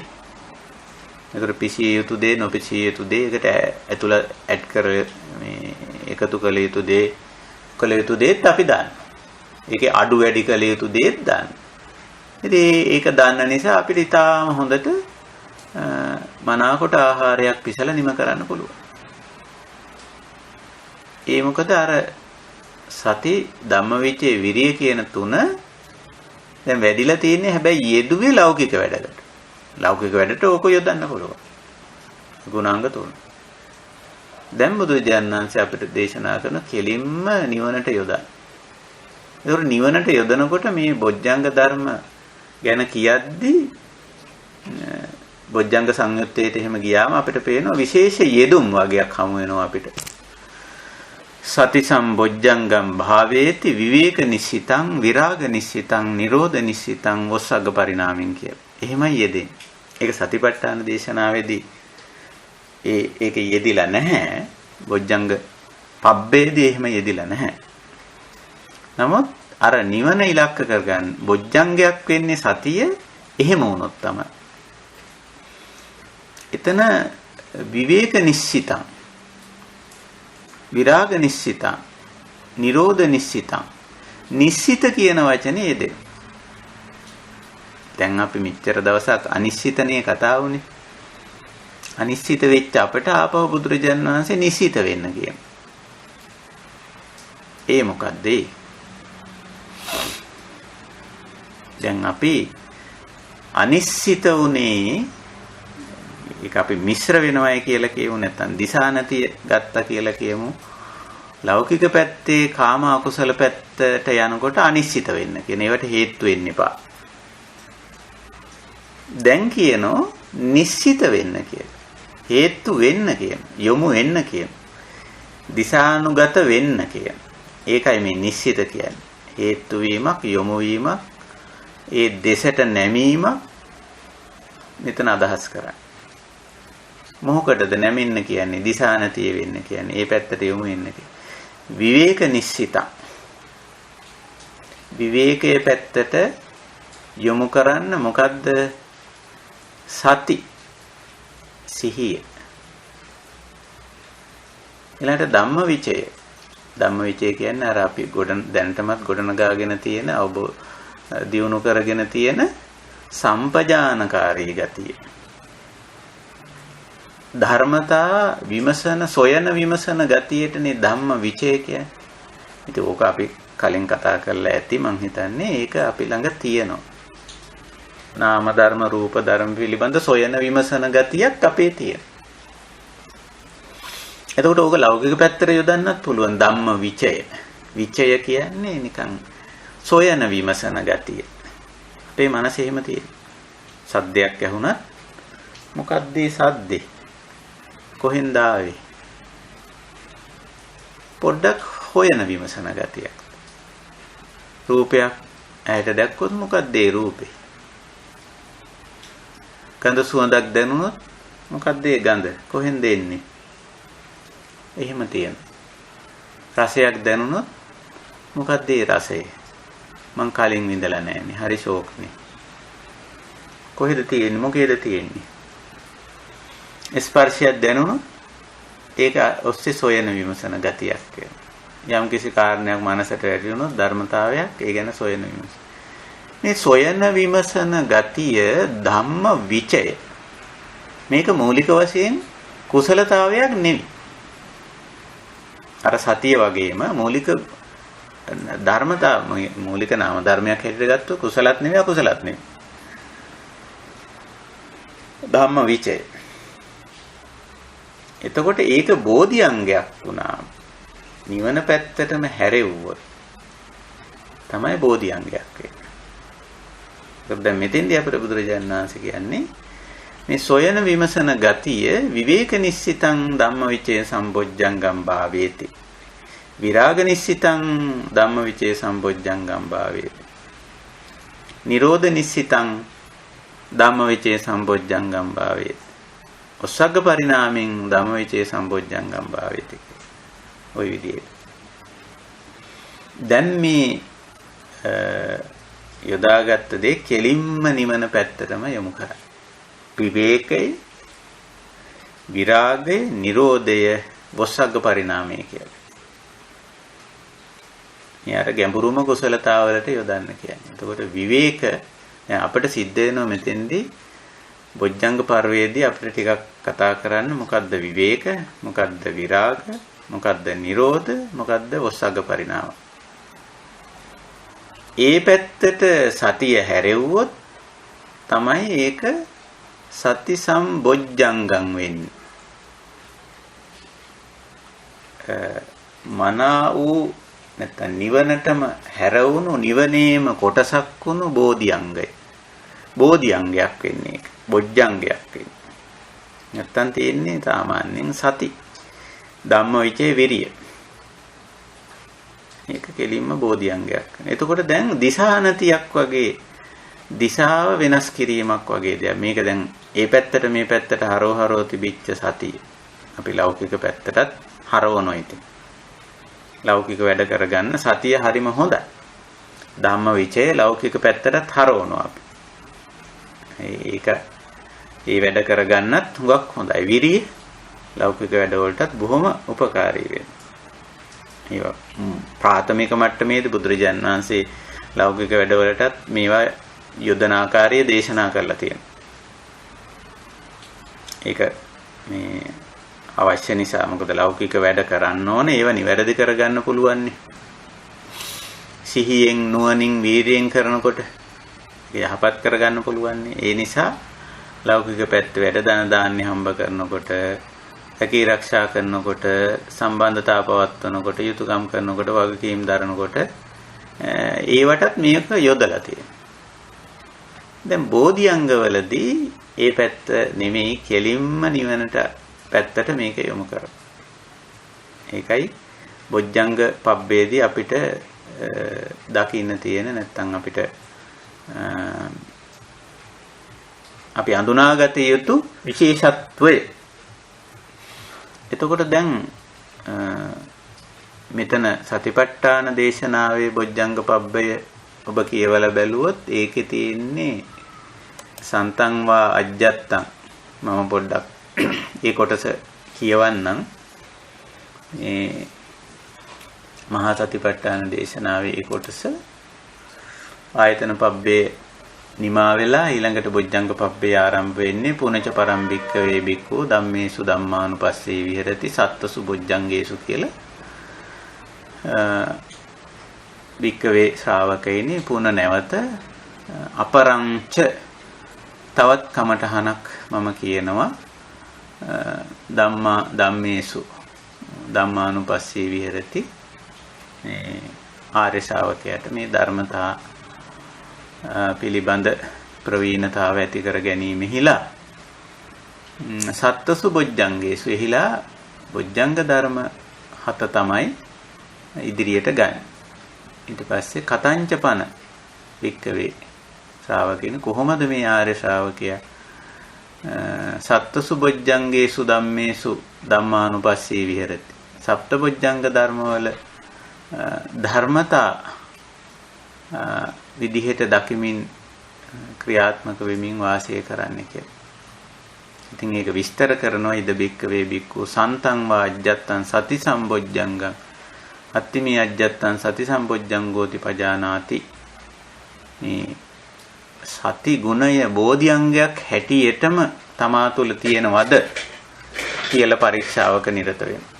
දැන් ඒක සතිය වැඩිලා තියෙන්න පුළුවන්. දැන් අපි මුල් අවස්ථාවලදී සතිය වැඩුණාම අපි තුල අපි බොහෝම ඒ පිළිබඳව සතුටු වුණා. මේ ඉතින් නමුත් ටික කාලයක් යනකොට තේරුණා සතිය වැඩිලා තියෙන නමුත් ඒක බෝධි අංගයක් බවට පත් වෙලා නැහැ කියලා.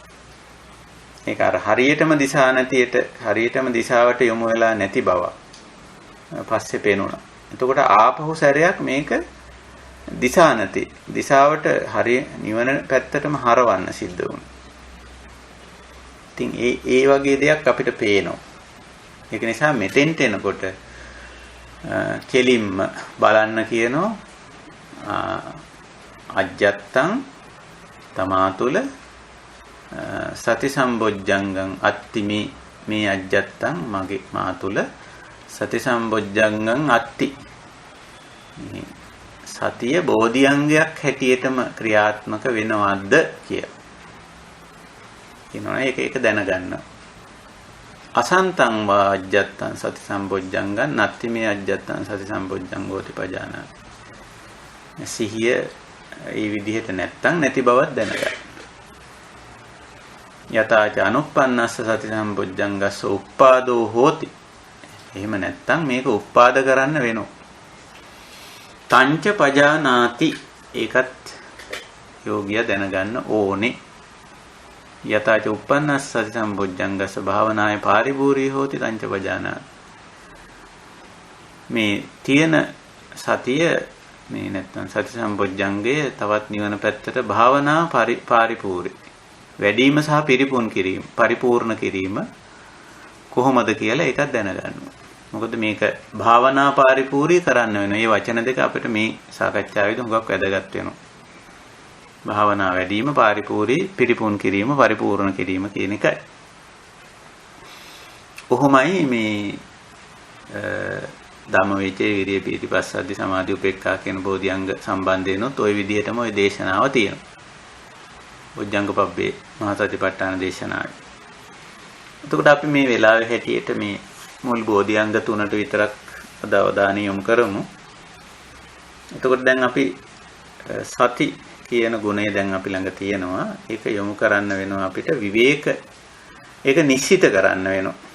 නමන්න වෙනවා, හේතු කරන්න වෙනවා. දැන් අපි මෙච්චර කාලයක් අනිශ්චිත කරේ. දැන් මෙතෙන්දි විවේක නිශ්චිතං. විවේකයේ පැත්තට නමන්න ඕන, හේතු කරන්න ඕන, යොමු කරන්න ඕන. එතකොට දැන් අපිට ගන්න වෙනවා කොහොමද මේ විවේක කියන්නේ කියලා. විවේක කියන වචනේ සාමාන්‍ය අර්ථයයි ධර්මාර්ථයයි අතර ලොකු වෙනසක් තියෙනවා. සාමාන්‍යයෙන් විවේක කියන්නේ කය වෙහෙසිලා ඉන්න වෙලාවක, මනස වෙහෙසිලා ඉන්න වෙලාවක ඒ කායික මානසික වෙහෙස නිවා ගැනීම සඳහා අපි ඒ කය සහ මනස යොදලා තියෙන ක්‍රියාවෙන් මුදලා තියෙන ටික වෙලාවකට කය සහ මනස අර යෙදීම නතර කරනවා.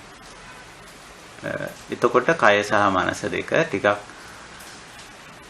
විවේකයටපත් වෙලා ආපහු ප්‍රාණවත් වෙලා ඒ මේන ගතියක් තියෙනවා. අර වෙහෙස කර ගතිය නිවා ගන්න කරන ක්‍රියාකාරකමක් නෙවෙයි ඇත්තටම ක්‍රියාකාරකම් වලින් මුදා තබනවා. ඒක තමයි විවේක කියන්නේ. සාමාන්‍ය ඉන්ටර්වල් එකක් දෙනවා විවේකයක්. විරාම කරනවා.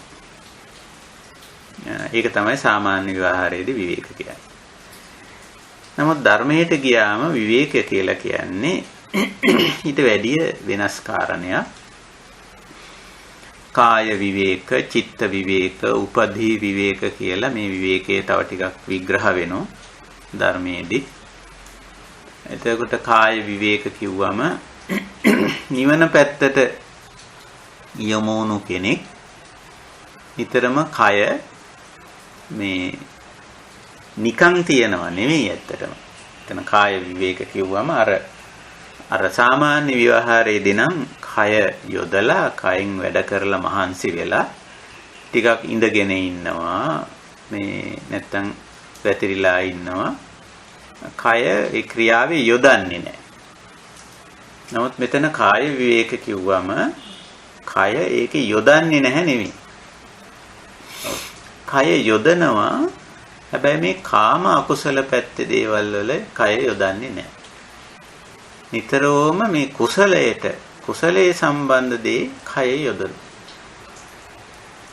එතකොට ඍජුවම නිවන පැත්තට යෙදෙන්නේ. එතකොට කාය විවේකයක් එතන තියෙනවා. දැන් කාමයේ සහ අකුසල පැත්තට කය යොදනකොට අපිට දැන් ඒක යොදලා පුරුදුයි. අපි ඒක දන්නවා. හැමෝටම මේ අත්දැකීම් තියෙනවා. කාම සහ අකුසල පැත්තට යොදනකොට කය එක්තරා ආකාරයකට මතු පිටින් පේනවා කය පිනවීමක් වගේ කියලා. නමුත් හුඟක්ම බැලුවොත් වෙහෙසීමක් තියෙනවා. කය අන්නේකින් ගලවලා කාම අකුසල පැත්තට කය යොදන්නේ නැතුව කුසල පැත්තට කය යොදනවා. ඒකයි මේ විවේක නිශ්චිතං කාය විවේකයට නැමෙනවා යොමු වෙනවා ඒ පැත්තට හරවනවා. අපි හිතමු එහෙම දෙයක් නේ. ඒතර අපිට පුළුවන්කම එනවා එතන ඒ පැත්තට මේ කායික ක්‍රියාකාරකම් යොදන්න. දැන් අපි බැලුවොත් එතෙන්දී ලොකු වෙනසක් වෙනවා. දැන් කාමයේ පැත්තට අපි කායික ක්‍රියාකාරකම් වල යෙදුවොත් අපි දන්නවා ක්‍රියාකාරකම් වල ප්‍රමාණයත් වැඩි වෙනවා. ප්‍රමාණය වැඩි වෙනවා ගුණාත්මක භාවය අඩු වෙනවා. කායික ක්‍රියාකාරකම් වල ප්‍රමාණය වැඩි වෙනවා. নানা ප්‍රකාර විදිහේ කය තෘප්තිමත් කරන නැත්නම් කය පිනවන ක්‍රියාවල යෙදෙනවනේ. ඒවයි ගුණාත්මක භාවය ගත්තොත් ඇත්තටම කාමයේ පැත්තට ගියාම ඒවයි ගුණාත්මක භාවය උගාක්ම අඩුයි. ඒක නිසා බුදුරජාණන් වහන්සේ මිත්‍යාචාරයෙන් තොරව කාමයේ භුක්ති විඳින්න ඉස්සෙල්ලා ඉගැන්වුවා. එහෙම බින්දත් කාය විවේකය නැහැ. කාය විවේකයේ නැති නිසා නික්කම්මය ඉගැන්වුවා. නික්කම්මය කියන්නේ අර කාමයට කය යොදන දේවලින් ඉවත් කරන. දැන් ඔන්නොතෙන්දී අර සීලය කියන එක හොඳට තේරෙන වෙලාවක් එනවා. ඔය කාය විවේකය අපි ගැඹුරින් කතා කරනකොට දැන් බලන්න උදාහරණයක් හැටියට මිනිස්සෙක් ප්‍රාණඝාත කරන්නේ ඇයි, හොරකම කරන්නේ ඇයි, වැරදි කාමයේ සේවනය කරන්නේ ඇයි කියලා බලන්න. දැන් මේවා කයට සම්බන්ධ දේවල් හැටියටනේ අපි කාය දුස්චරිත කියලානේ කියන්නේ. සාමාන්‍යයෙන් කාය දුස්චරිත කය යොදවලා කරන්නේ. එතකොට මේවා කරන්නේ කිසියම් වින්දනයක් ඉලක්ක කරගෙන. මේවයි යෙදෙන්නේ. එහෙම මේවට යෙදිලා තියෙන මනෝභාවයන් ගත්තොත් අකුසලයි. ක්‍රියාව වින්දනය ඉලක්ක වෙලා තියෙනවා මනෝභාවය අකුසලයි. එතකොට මෙවැනි ක්‍රියාවල යෙදෙන්න පුද්ගලයා වෙහෙසෙනවා. මනසින් වෙහෙසෙනවා, කයින් වෙහෙසෙනවා. එන්නෙන්න මේ අකුසල ක්‍රියා චක්‍රය විසින් එන්නෙන්න හිර කරන තැනට, තද කරන තැනට, පීඩා කරන තැනට යනවා මිසක සහැල්ලු කරන, ලිහිල් කරන තැනකට යන්නේ නැහැ. ඒක නිසාවෙන් නෙක්ඛම්මය උගන්වනවා. නෙක්ඛම්මේදී කාමයේ ආදීනව හිතලා අර කාම චේතනා නෙක්ඛම්ම චේතනා බවට පරිවර්තනය කරගන්නවා. ඊළඟට කාමී ක්‍රියා කය යොදන කොටස සෑහෙන ප්‍රමාණයකින් අඩු කරනවා. ඒකයි නෙක්ඛම්ම ශික්ෂා දිහා බැලුවොත් ඔබට වැටහෙයි. ඒවයි තියෙන්නේ පංචකාමයෙන් හැකිතාක් ඉවත් වීම. කාමී ක්‍රියාවලින් හැකිතාක් ඉවත් වීම. දැන් නච්ච විසූක දස්සන.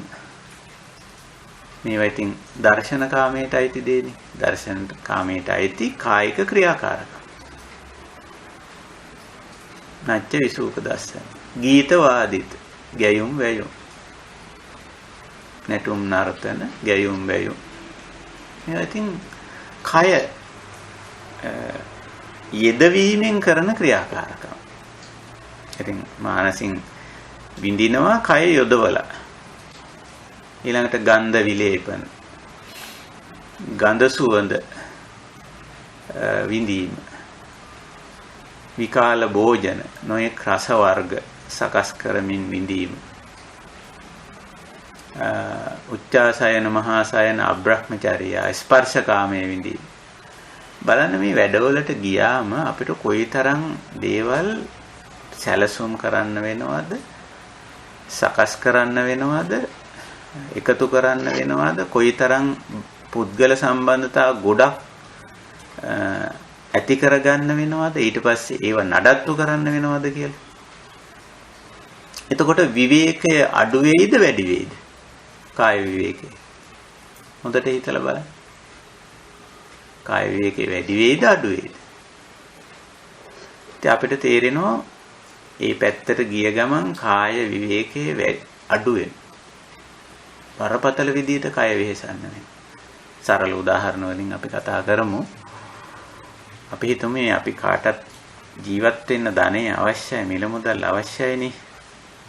නමුත් මේ යම් කෙනෙක් මේ පංචකාමයේ භුක්ති විඳීමේ ක්‍රියාවලියට මිල මුදල් යොදවන්න ගත්තොත් ඒ තැනත්තාට මිල මුදල් හම්බ කරලා ඉවරයක් කරන්න බැරි වෙනවා. ඉවර කරන්න බැරි වෙනවා. මේ නච්ච විසූක දස්සන, ගීත වාදිත, මාලා ගන්ධ විලේපන, ධාරණ මණ්ඩන විභූෂණ, උච්චාසයන මහාසයන, විකාල භෝජන මේවට යෙදුවොත් ඒවට මුදල් යොදන්න එපා. මුදල් යොදන්න නැතුව ඕවා භුක්ති විඳින්න බෑ. ඉතින් ඕවට යොදන්න මිල මුදල් කොච්චර ඕනද කියලා කියන්න බෑ. එතකොට මොකද වෙන්නේ? හම්බ කිරීමේ ක්‍රියාවලිය මීට වැඩි කරන්න. හැබැයි අරක අඩු කරොත් මොකද වෙන්නේ? නාච්ච විසූක දස්සන, නැටුම් නර්තන, ගීත වාදිත, ගැයුම් වැයුම්, ධාරණ මණ්ඩන විභූෂණ, අලංකාර කිරීම, හැඩ කිරීම, විලාසිතාකරණය, උච්චාසයන මහාසයන, අදිසුඛෝභෝගී භාණ්ඩ හා සේවා, ඊළඟට විකාල භෝජන නොයෙක් රසවත් කෑම බීම වර්ග සකස් කර කෑම, අබ්‍රහ්මචර්යාව වෙනත් මිනිස්යන්ගේ ශරීරවල ශාරීරික ස්පර්ශයේ විඳීමට යෑම. මේ ක්‍රියාකාරකම් අඩු කරලා දැම්මොත් ඊට අදාළ කාර්ය, ඊට අදාළ වෙන කාලය, ඊට අදාළ වෙන වෙහෙස, ඒ සඳහා යන මිල මුදල් මේවා ගොඩාක් අඩු වෙලා යනවා. අන්න විවේකේන. අන්න කාය විවේක. අපි දැන් මේ විවේක කියන වචනේ ගත්තේ බොජ්ජංගවල තියෙන. විවේක නිස්සිතං. විවේකයට නිස්සිත වෙන්න කියලා කියනවා. මේ ආර්ය විවේකය, කාය විවේක, චිත්ත විවේක, උපදි විවේක වශයෙන් ගන්න විවේකය ආර්ය විවේකය කියලා අපි කියනවා. ඒකට නැමෙන්න, ඒකට යොමු වෙන්න, ඒක ඇසුරු කරන්න නිස්සිත කියන වචනේ තියෙනවා. නැමෙනවා, යොමු වෙනවා, ඇසුරු කරනවා කියන අදහසනේ. එහෙනම් දැන් මේ කියන්නේ කාමයේ වෙනුවට නිස්කාමයට යොමු වීම, නික්කම්මයට යොමු වීම කියන්නේ. එතකොටම ඒක ආර්ය කාය විවේකයක් බවට පත් වෙනවා. ඒකයි බොජ්ජංග වලදී එහෙමයි. එතකොට සිහිය යොමු කරන්න කියන මේ පැත්තට. සති සම්බොජ්ජංගම් භාවේති විවේක නිස්සිතං. විවේකයට කාය විවේක, චිත්ත විවේක, උපදි විවේක. චිත්ත කියන්නේ අර නොහිතා ඉන්නව නෙමෙයි. අර කාම විතර්ක, ව්‍යාපාද විතර්ක, විහිංසා විතර්ක, කාමයේ පිළිබඳ සිතවිලි එනකොට නෙක්ඛම්ම සිතවිලි. කාමයේ ආදීනව ටිකක් හිතන්න. ඒ වයින් සිද්ධ වෙන අයහපත, ගැටලු ඕන තරම් අපිට අත්දැකීම් තියෙනවා. ඉතින් මේ පැත්ත ටිකක් හිතන්න කියනවා මේ කාමයේ පැත්ත හිතනවට වැඩිය. එතකොට අර චිත්ත විවේකයක් ඇති වෙනවා. නොහිතා ඉන්නවම නෙමෙයි. අර සිතවිල්ල තියෙන කාමයට නැඹුරු ගතිය වෙනුවට නෙක්ඛම්ම විතක්කං, අව්‍යාපාද විතක්කං, අවිහිංසා විතක්කං. හොඳට බලන්න කාම විතර්කවල ලොකු බර ගතියක්, වෙහෙසකර ගතියක් එනවා. ව්‍යාපාද විතර්කවල එහෙම ගතියක් එනවා. විහිංසා විතර්කවල එහෙම ගතියක්. හැබැයි නෙක්ඛම්ම විතර්කේ, අව්‍යාපාද විතර්කේ, අවිහිංසා විතර්කේ විතර්කුවේ මෙතන චේතනාවල. චිත්ත විවේකේන. මේ පැත්තට හිතුවා. කොහොම වෙනකොට තමයි මේ සිතීමේ ක්‍රියාවලිය බොජ්ජංග වෙන්නේ. කායික ක්‍රියාවලිය බොජ්ජංග වෙන්නේ. එතකොට දෙකම විවේක වෙනවා.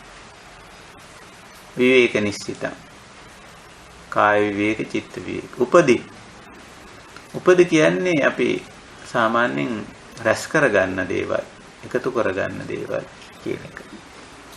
උපදිය මේ උපාදානය නෙවෙයි මෙතන වැඩි උපාදානයත් එක්ක සම්බන්ධ කරගන්න එපා. උපදිය දැන් අපේ ශරීරයටත් උපදි කියනවා. ඉතින් අපි තව ජීවත් වීම සඳහා ද්‍රව්‍ය භාණ්ඩ වස්තු එකතු කරගන්නවා.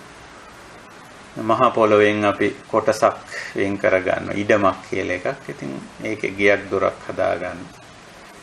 ගේ ඇතුළට ගිහිල්ලා බලපුවාම මේකේ අපිට අවශ්‍ය කරන උපකරණ තියෙනවා. ඊට අදාළ භාණ්ඩ හා සේවා තියෙනවා.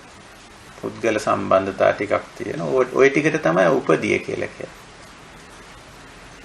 උපදි. රැස් කරගන්නේ මොකටද? පැවැත්මට රැස් කරගන්න දේවල්. පැවැත්ම වෙනුවෙන් රැස් වී තිබෙන දේවල් ටික උපදි. එතකොට දැන් මේ උපදිය වැඩි කළොත් මොකද වෙන්නේ? උපදිය වැඩි කළොත් විවේකය අඩු වෙනවා. උපදි විවේක කියලා එකක් අපේ උගන්වන බුදුදහම. උපදි විවේක. එතකොට මේකෙදි කෙලින්ම නිබ්බාන පටිසංයුක්ත වුණාම නැත්නම් බොජ්ජංග වෙනකොට මේකේ මේ උපදි විවේකයේ ලබා ගැනීමේදී ක්‍රම දෙකක් තියෙන. එකක් තමයි මේ රැස් කරන දේවල් වල ප්‍රමාණය අඩු කිරීම. ප්‍රමාණය අඩු කරගන්න. ඒ සහැල්ලු මේ කරණීය මෙත්ත සූත්‍රයේදී එහෙම කියන්නේ අප්පකිච්චෝ ලහුක වුත්ති සුභරෝ වගේ වචන අපිට හමු වෙලා තියෙනවා. ඒ වයින් කියවෙන්නේ මේ ගුණාංගය. උපදිය රැස් කරගත්ත දේ, ජීවිතේට රැස් කරගත්ත දේ හුඟක් අඩු කරගන්න. මොකද ඔය රැස් කර ගැනීම වැඩි වුණාම අපි දන්නවා ඉවෙතින් නඩත්තු කරන්න ඕන, රැක බලා ගන්න ඕන, වැඩි දියුණු කරන්න ඕන, පරිස්සම් කරන්න ඕන. සමහර ඒවා යාවත් කාලීන කරන්නත් එපා, අප්ඩේට් කරන්නත් වෙනවා. ඉතින් හරි මේක මහා වෙහෙසක්. උපදිය වෙහෙසටපත් කරනවා අපිව. විවේකයටපත් කරන වෙනුවට අපිව අවිවේකයට තල්ලු කරනවා. ඒක නිසා මේ ආර්ය ප්‍රතිපදාව ඇතුළේ හුඟක් උත්සාහ කරනවා උපදිය ප්‍රමාණයෙන් අඩු කරන්න. ප්‍රමාණයෙන් අඩු කරන්න. උපදියට අයිති වෙන්නේ මූලික වශයෙන් අපේ ශරීරයයි අපේ කායේ පැවැත්මට අපි එකතු කරගෙන තියෙන ද්‍රව්‍ය භාණ්ඩ වස්තු ආදී භාණ්ඩ හා සේවා ටික. එහෙම ටිකක් එකතු කරගන්න. දැන් ශරීරය උනත් බලන්න මේ ගොඩාක් මහත් වුණොත් එහෙම ගොඩාක් උස වුණොත් ගොඩාක් මහත් වුණොත් මොකද තත්ත්වය? අමාරුයිනේ. නිකන් ඒක නිකන් හිරිහැරයක් වඩටපත් වෙනවා. අපිටම දැනෙනවා කරදරයක් කියලා. සාමාන්‍යයෙන් මනුෂ්‍ය ශරීරයක උසක් මහතක් තියෙනවනේ. නියමිත බරක්, නියමිත උසක්, නියමිත මහතක්. ඒ ප්‍රමාණයට තිබ්බොත් හරි ලේසියි. නිරෝගී, පවත්වගෙන යන්න පහසුයි. ඒ ලක්ෂණේ තියෙනවා. එහෙම තියෙනවා. ද්‍රව්‍ය භාණ්ඩ වස්තු ගත්තත්, භාණ්ඩ හා සේවා ගත්තත් ඒත් එහෙමමයි. ඒක වැඩි වුණොත් අමාරු වෙනවා. එතකොට මෙන්න මේ උපදිය අපි සාමාන්‍යයෙන් රැස් කරගන්න දේ එක පැත්තකින් ප්‍රමාණාත්මකව අඩු කරන්න. අපි නිතරම සතිය යොදන්න ඕන ඒ සඳහා. ධම්මවිචය විමසන නුවණ යොදන්න ඕනේ ඒ සඳහා. විරිය කරන්න ඕන. ඔය තුන තියෙන්න ඕනේ. කාය විවේකය ඇති කරද්දී සිහිය තියෙන්න ඕනේ. ඒ පැත්තට යොමු වෙන්න. ඒ වගේම මේ විමසුම් නුවණ තියෙන්න ඕන. ධම්ම විචය කිව්වේ ඒකයි. ඒ වගේම විරිය තියෙන්නත් ඕන. චිත්ත විවේකයේදී ඒ විවේක නිස්සිතං සති ධම්ම විචය විරිය.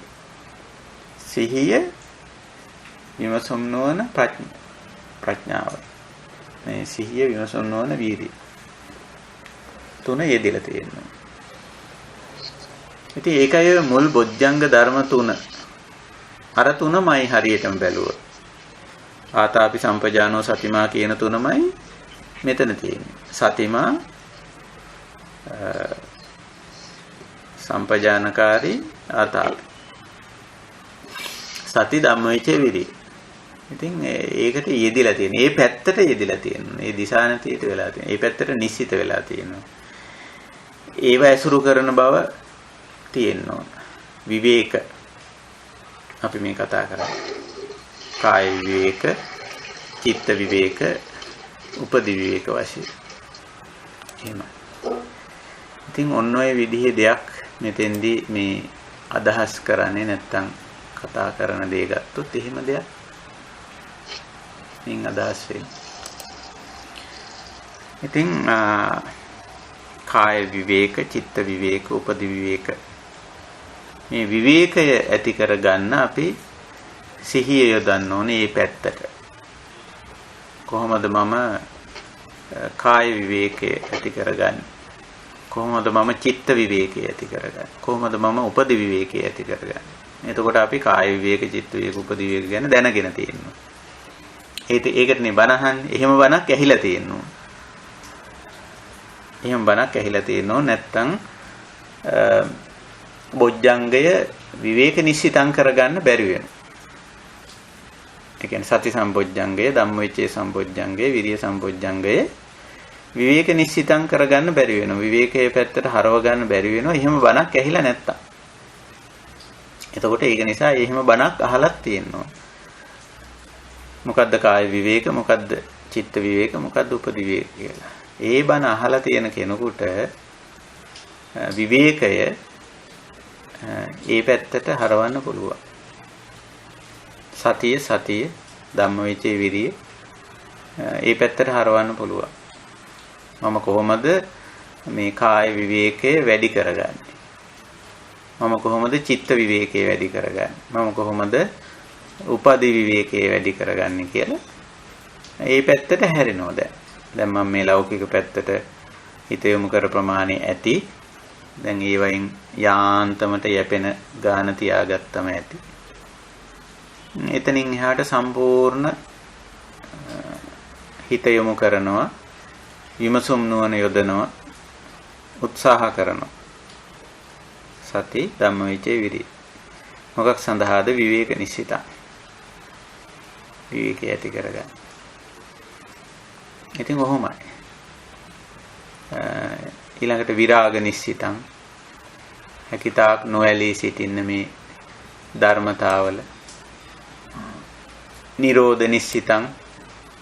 මේවා සම්බන්ධයෙන් ඇති වෙලා තියෙනෝ නම් කිසියම් ආකාරයක අකුසල මානසික තත්වයන් ඒවා බැහැර කරගන්න, ඒවා දුරු කරගන්න.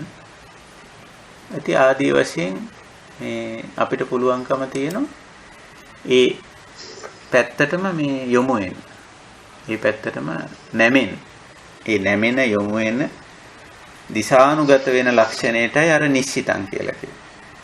ඉතින් අපි දැන් බලමු. දැන් මම ඔතනින් සාකච්ඡාව පොඩ්ඩකට මේ දේශනා පැහැදිලි කිරීම නතර කරලා අපි භාවනා පැත්තට යමු වෙලා බැලුවොත් අපි බලන්න ඕන අපේ ජීවිතේ අපි මේ කාය විවේක, චිත්ත විවේක, උපදි විවේක තියාගෙන තියනවාද කියලා. කොච්චර දුරට අපි විවේකයේ අත්විඳිනවද කියලා.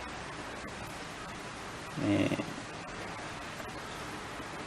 තමා තුළින් දකින්න උත්සාහ කරන්න. භාවනාවේ හැටි එහෙමනේ. මේ කලබල ගතිය, නොසන්සුන් ගතිය. ඒ වගේම අර කාමයේ පැත්තට, ලෞකික දේවල් පැත්තටද හැරිලා ඉන්නේ කියලා ටිකක් විමසලා බලන්න. දැන් මේ මට්ටමේදී හුඟා භාවනා යෝගින් හැටියට අපි දිහා බලනවා. දැන් ලෝකයේ දිහා බැලුවා ඇති.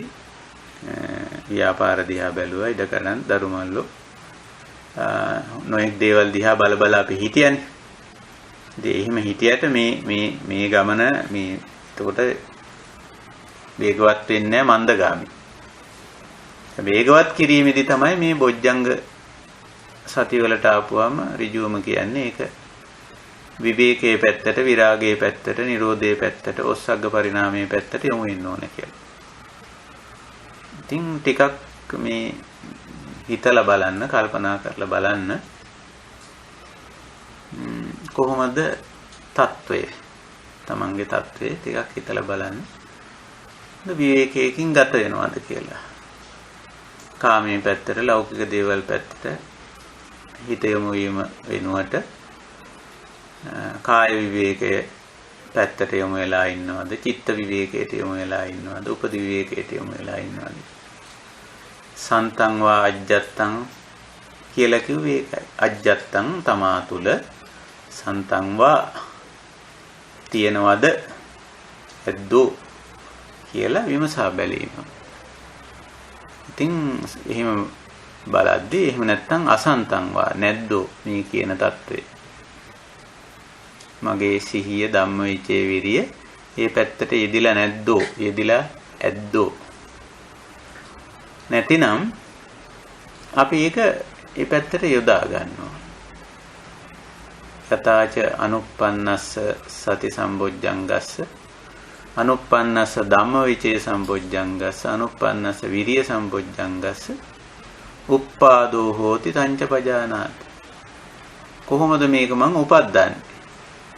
කොහොමද මං විවේකයේ වැඩි කරගන්නේ? කොහොමද මං නික්කම්මයට යන්නේ? කාය විවේකයේ කොහොමද මං ඇති කරගන්නේ? චිත්ත විවේකයේ කොහොමද ඇති කරගන්නේ? උපදි විවේකයේ කොහොමද ඇති කරගන්නේ කියලා මේ පැත්තට විමසුම් නොවන යොදන්නෝ. විරිය කරන්නෝ. එහෙමයි යන්නේ. එහෙම කරලා භාවනාය පාරිපූර්ණයි. ඒක වඩනවා, පිරිපුන් කරගන්නවා. මේ පැත්තට. එහෙමයි. ඉතින් මේකෙදි ටිකක් සාමාන්‍ය ජීවිතයේදී තරමක් අමාරු වෙන වැඩක් බවට පත් වෙනවා. ආධුනික යෝගීන්ට මම මේ ප්‍රවීණ යෝගීන් ගැන නෙමෙයි කියන්නේ. දැනටමත් මේවා මේ විදිහට කරගත්ත ඇත්තෝ ඉන්නවා මේ අපේ කල්යාණ මිත්‍ර පිරිස අතරේ. නමුත් මම හුඟක් ආධුනික යෝගීන්ගේ පැත්තෙන් කතා කරන්නේ. අපි මේ ලෞකික ජීවිතයේ යම් වැඩවලට නිශ්චිත වීමක් පෙන්වනවා. ලෞකිකත්වයට නිශ්චිත වීමක් පෙන්වනවා. ඉතින් ඒ නිශ්චිත භාවයෙන් අනිශ්චිත වෙලා ලෝකෝත්තර පැත්තට නිශ්චිත වෙන්න. විවේක නිශ්චිත, විරාග නිශ්චිත, නිරෝධ නිශ්චිත වෙන එක තරමක් දුෂ්කරයි. මාරු වැඩක්. අරකින් මේ පැත්තට එන එක, අතනින් මෙතෙන්ට එන එක. මොකද මුළු ලෝකෙම හැරිලා තියෙන්නේ මේ පැත්තටනේ. ලෝක කියන්නේම ලෞකිකත්වයට නැඹුරුණු කියන අර්ථයනේ. මේ පැත්තට හැරිලා තියෙන්නේ. ඉතින් මේ පැත්තට තමයි වැඩ. මේ පැත්තට තමයි සැලසුම්. මේ පැත්තට තමයි උනන්දු කිරීම, යොමු කිරීම තියෙන්නේ. ඉතින් අනිත් පැත්තට උනන්දු කිරීම, යොමු කිරීම අවමයි. එහෙම උනන්දු කිරීම යොමු කිරීම තියෙන්නේ මේ ආර්ය සම්ප්‍රදාය ආර්ය ප්‍රතිපදාය විතරයි. වෙන මොකකවත් එහෙම ඒවා නැහැ. සියලු භාෂා ශාස්ත්‍ර විද්‍යා තාක්ෂණ වල තියෙන්නේ ඔක්කොම ලෞකික පැත්තට යොමු කිරීමක්, තල්ලු කිරීමක්, නැඹුරු කිරීමක්, උනන්දු කිරීමක්, පෙළඹවීමක්, ආරාධනා කිරීමක්, අගය කිරීමක් තියෙන්නේ. කොහොම තියෙන්නේ අර පැත්තට. ඉතින් මේ පැත්තට ඒවා නැහැ. නැති තරම්. එහෙම කරනෝ නම් කල්යාණ මිත්‍රයෙක් තමයි කියන්නේ. ඕවා ටිකක් අඩු කරලා මේ පැත්තට එන්න, මේ පැත්තේ දේවල් අපි යෙදෙමු. කාමය ගැන ඔච්චර දඟලන්න එපා. ඕවා ටිකක් අඩු කරලා මේ පැත්තට කටයුතු කරමු කියලා කියන්නේ මේ මාර්ගයේ ගිය කල්යාණ මිත්‍රයෙක් විතරයි එහෙම උනන්දු කිරීමක් කරන්නේ. අනිත් ඇත්තෝ ඔක්කොම මේක මේ අපි වැරද්දක් කියනව නෙමෙයි ලෝක ස්වභාවය. අසුතව පුතුජන මට්ටමේ තමයි 99.9ක් ලෝකේ ඉන්න මිනිස්සු.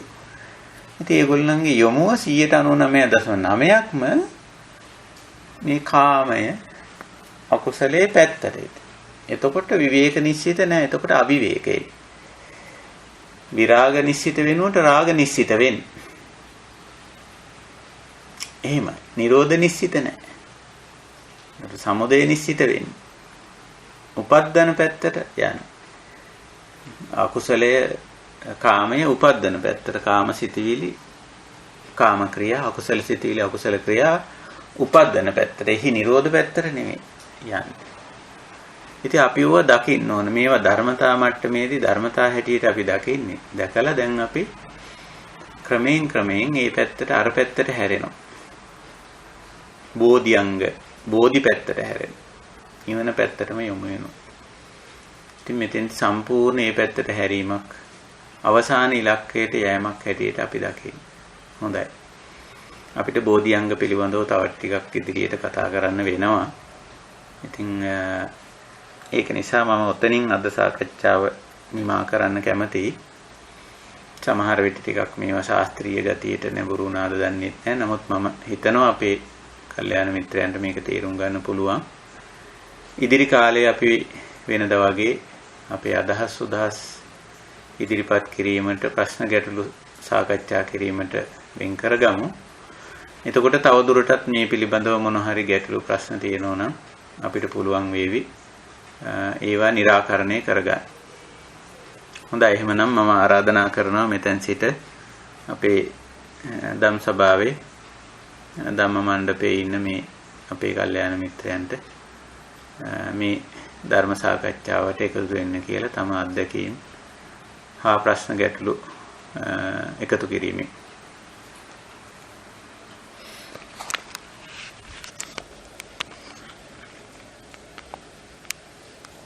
කියන්න ඇහෙනවා.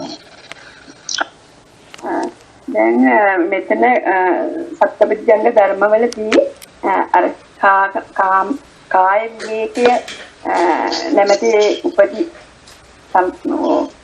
ලබන ඒ විග්‍රහය මද අර ඒතං සම්තං ඒතං පනීතං සබ්බ සංකාර සමතෝ සබ්බූපදී පටිනිස්සග්ගෝ කියන තැන.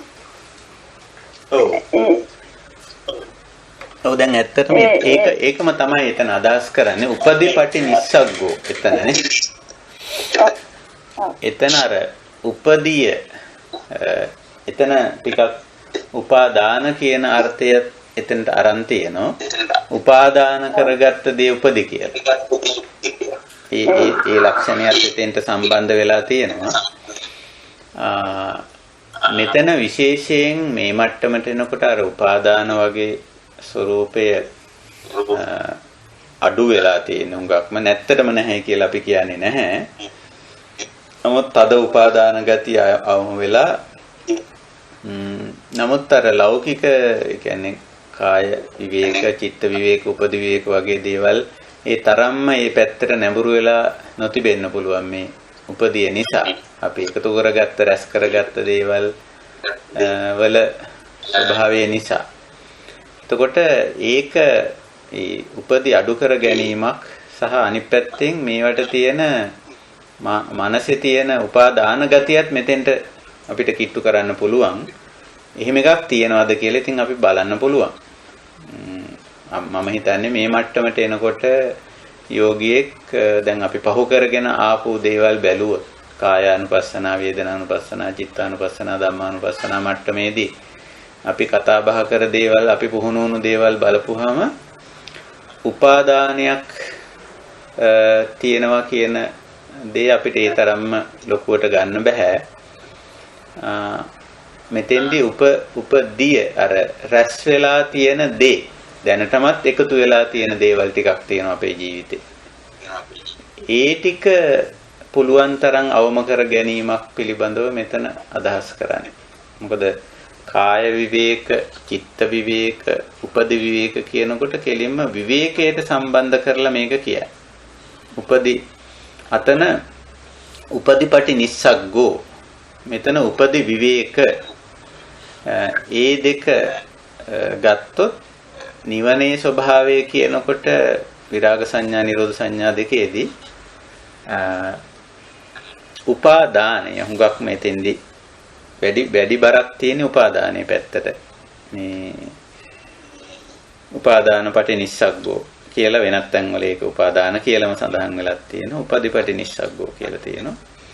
මෙතෙන්දී හුඟක්ම විවේකයේ පැත්ත අල්ලලා කියන්නේ.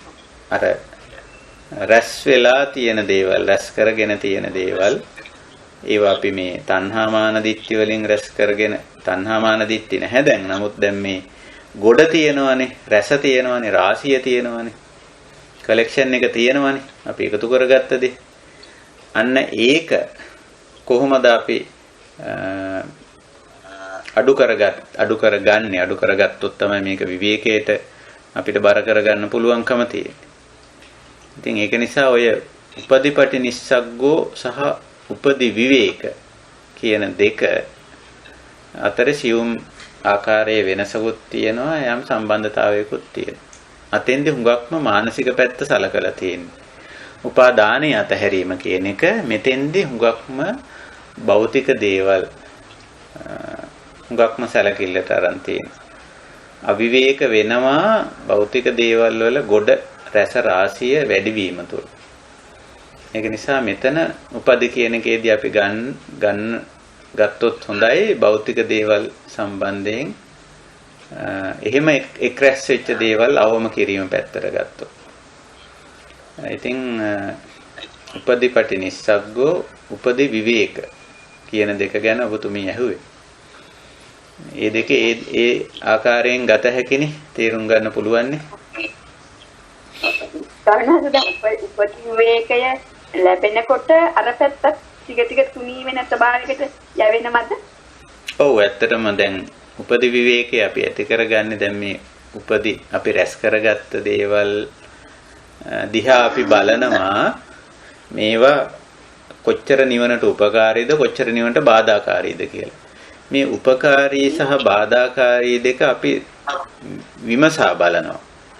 විමසා බලද්දි අපිට තේරෙනවා මේක උපකාරී ස්වභාවයට වැඩිය බාධාකාරී ස්වභාවයකින් ක්‍රියාත්මක වෙනවා කියලා.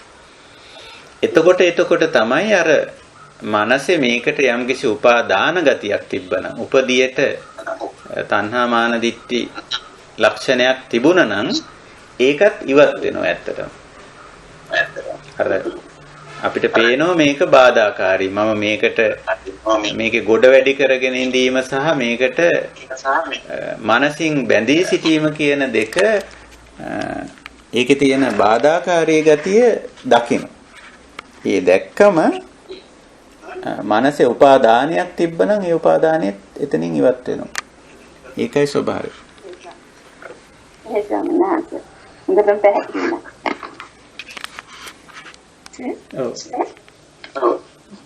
මේ කාය විවේක, උපදි විවේක, චිත්ත විවේක කියන ලෞකික ජීවිතයේ දැන් රැකියාවක් කරන නැත්නම් කර්මාන්තයක් කරන කෙනෙකුට ලබන්න අමාරු දෙයක් නෑ, පුළුවන්. දැන් අපි රැකියාවක්, කර්මාන්තයක්, ව්‍යාපාරයක් වගේ ලෞකික දෙයක් කරනකොට අපි හැබැයි ඒක දිහා බලන්න ඕනේ නැත්ත වශයෙන්ම. දැන් අපි හිතමු රැකියාවක් කරනවා කියලා. මේ රැකියාවක් කරනකොට අපි බලන්න ඕන මම මේ රැකියාවක් කරන්නේ ඇයි? කුමක් සඳහාද? එතකොට මේ රැකියාව තුලින් මම බලාපොරොත්තු වෙන්නේ මොකද්ද? එතකොට මගේ ජීවිතේ පවත්වා ගැනීමට අවශ්‍ය ආදායම. එහෙම නැත්නම් තමන් සමග එකට ජීවත් වෙන තමන්ගේ දූ දරුවෝ ආදී අඩුම වශයෙන් කුටුම්බයේ ඉන්න අනිත් සමාජිකයන් නඩත්තු කිරීම සඳහා මම මේ කාර්ය කරන්නේ මේ රැකියාව හෝ මේ ව්‍යාපාරය හෝ මේ කුමක් හෝ දෙයක්. එතකොට අපිට පුළුවන්කම තියෙන ඒක අන්නේ ඒ සීමාව තුළ නතර කරගන්න. දැන් රැකියාවකින් ව්‍යාපාරයකින් ඒක දියුණු කරලා ඒකෙන් ඕනතරම් මිල මුදල් හම්බ කරගන්න ඒක වැඩි කරන්නත් පුළුවන්. එහෙත් දැන් නිවනට යොමු වුණු කෙනෙක් රැකියාව ව්‍යාපාරය කොයි මට්ටමින්ද කරන්න ඕන කියලා. දැන් ව්‍යාපාරයක් ව්‍යාපාරික ඥාණයෙන් කරන්නත් පුළුවන්. ඒ කියන්නේ ව්‍යාපාරික ඥාණයෙන් කරනවා කියලා කියන්නේ ව්‍යාපාරික ඉලක්ක වලින් කරනවා කියලා කියන්නේ තමන්ගේ ව්‍යාපාරය වැඩි දියුණු කරලා ඒක සමාජයේ අංක 1 ව්‍යාපාරය බවට පත් කරලා ඒක වැඩියෙන්ම රැකියා සපයන වැඩියෙන්ම සේවා සපයන ලෝකයේ අංක 1 රටේ අංක 1 වගේ ව්‍යාපාරික ඉලක්ක වලින් ව්‍යාපාරයක් කරන්නත් පුළුවන්. එතකොට ඒක විවේකය ඇති කරන්නක් බවට පත් වෙන්නේ නැහැ. ඒක නිතරම අවිවේකයි. මොකද ඉස්සරහා ඉලක්ක තියාගෙන ටාගට් තියාගෙන ඒවට ලොකුවට වෙහෙසෙනවා. හැබැයි ව්‍යාපාරයේ පැවැත්ම සඳහා කියන මට්ටමින් කරන්නත් පුළුවන්. රැකියාව හෝ ව්‍යාපාරය හෝ සේවා කටයුත්ත පැවැත්ම සඳහා. මොකද්ද පැවැත්ම සඳහා කිව්වේ? මගේ පැවැත්මට සහ මගෙන් යැපෙන සමාජිකයන්ගේ පැවැත්ම ඉලක්ක කරලා කරන්නත් පුළුවන්.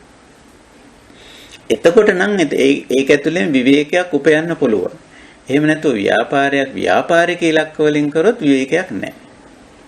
ව්‍යාපාරයේ පැවැත්ම හුදු පැවැත්ම සඳහා ඉලක්ක කරොත්. හැබැයි මේක කෙරෙන්නේ නිවන් මාර්ගට යොමු වෙච්ච අය විතරයි.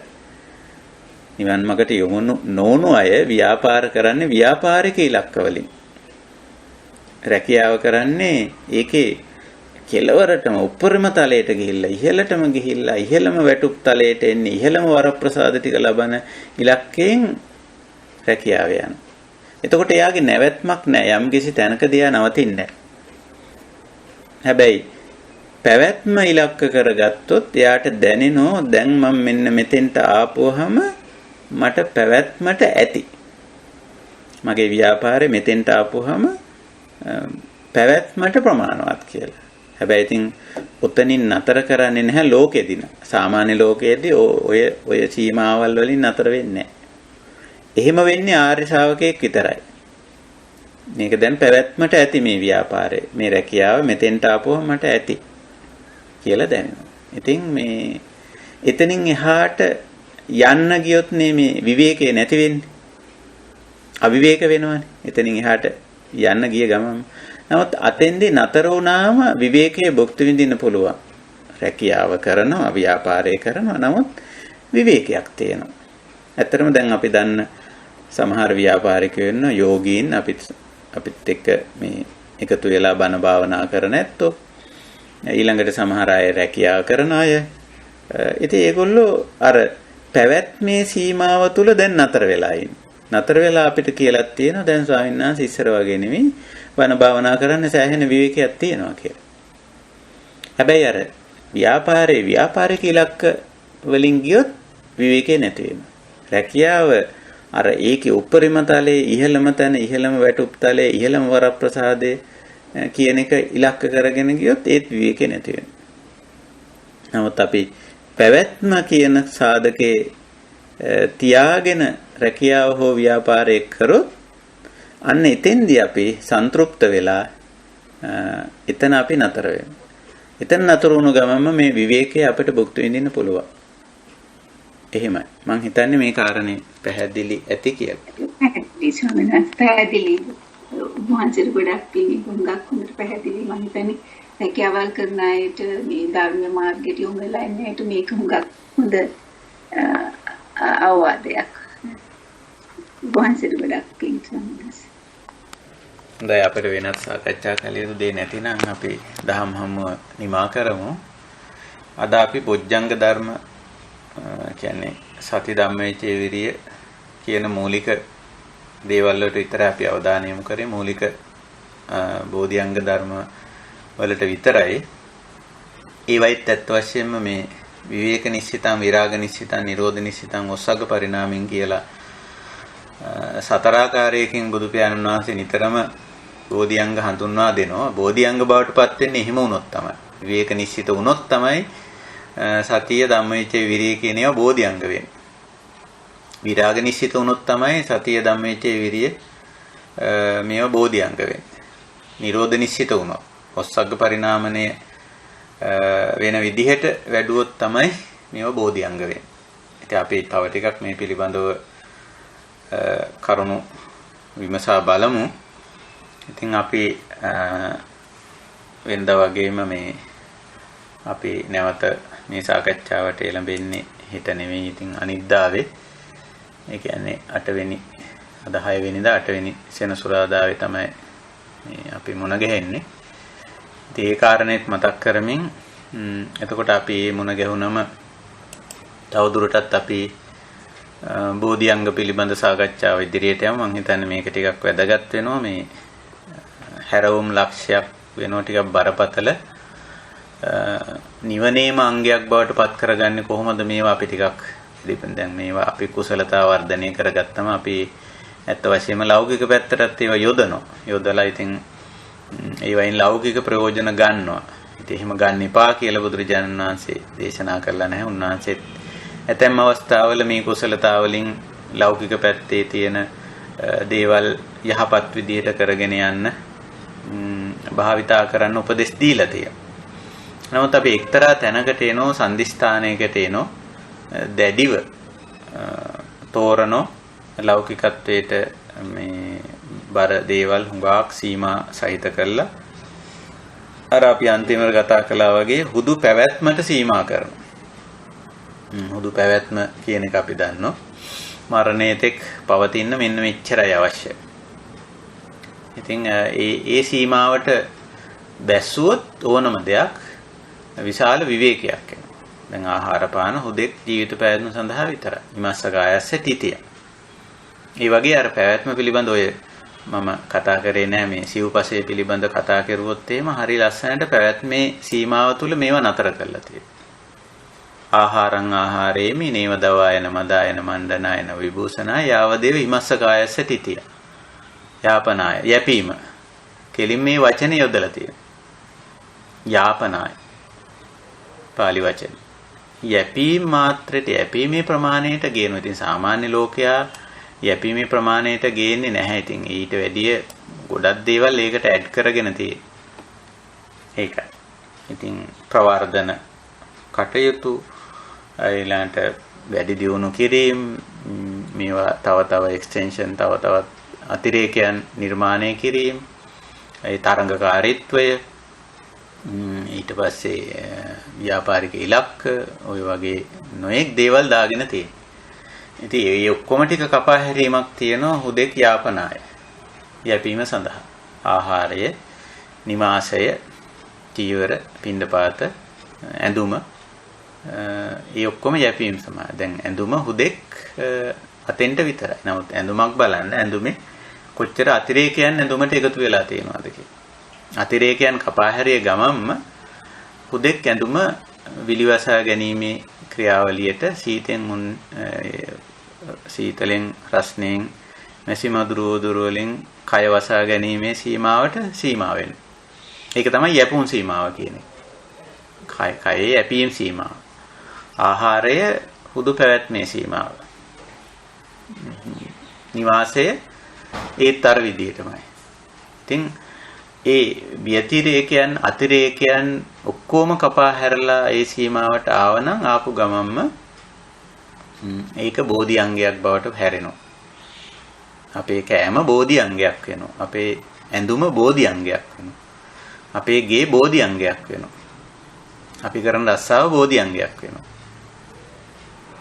ඒක අර යැපුම් සීමාවට ගේන්න පුළුවන් නම් ඊට පස්සේ යැපුම් සීමාවේ තියෙන දේ පිළිබඳව වුණත් හිතේ තියෙන තණ්හා මාන දිට්ඨිය අයින් කෙරුවා නම් ඒ ක්‍රියාකාරකම බෝධිඅංගයක්. ඒක රස්සාව ව්‍යාපාරයේ පවා බෝධිඅංගයක් වෙනවා. මේක ටිකක් හරි සංකීර්ණ කාරණයක්. නමුත් මේක තේරුම් ගන්න පුළුවන්. ඉතින් අපි තව ටිකක් බෝධිඅංග පිළිබඳව කතා කරමු. විරාග නිස්සිත, නිරෝධ නිස්සිත, වොස්සග්ග පරිණාමන කියන මේ පැති වලින් ඉදිරියේදී මුණ ගැහුණම ඉතින් මං හිතනවා මේ මට්ටමට මේවා ගන්න බැරි නැහැ. අපි උත්සාහ කරුවොත් ගන්න පුළුවන්.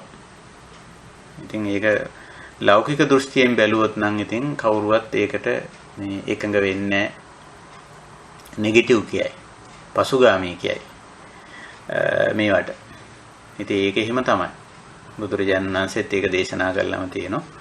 ආර්යෝ හරි කියන ඒවා අසුතවා පුදුජන්ල වැරදි කියන. ආර්ය උසස් කියන ඒවා අසුතවා පුදුජන්ල පහත් කියන. ඉතින් මේ ලක්ෂණේ තියෙන. මේක පටිසෝතගාමී අනිත් පැත්තට යන එක. කාමයේ ලෞකිකත්වයේ පැත්තට හඹා යන එකක් නෙවෙයි. හඹා යන එකක් නෙවෙයි. ඒක නිසා බෝධිඅංග වෙනකොට නිවනේම අංගයක් බවට පත් වෙනවා හැම දෙයක්ම. කෑම බීම බෝධිඅංගයක්. නිවනේ අංගයක් වෙනවා. ආහාර පානේ නිවනේ අංගයක් වෙනවා. සේනාසනේ නිවනේ අංගයක් වෙනවා. මේ විදිහටනේ. ඉතින් එහෙමයි ස්වභාවය.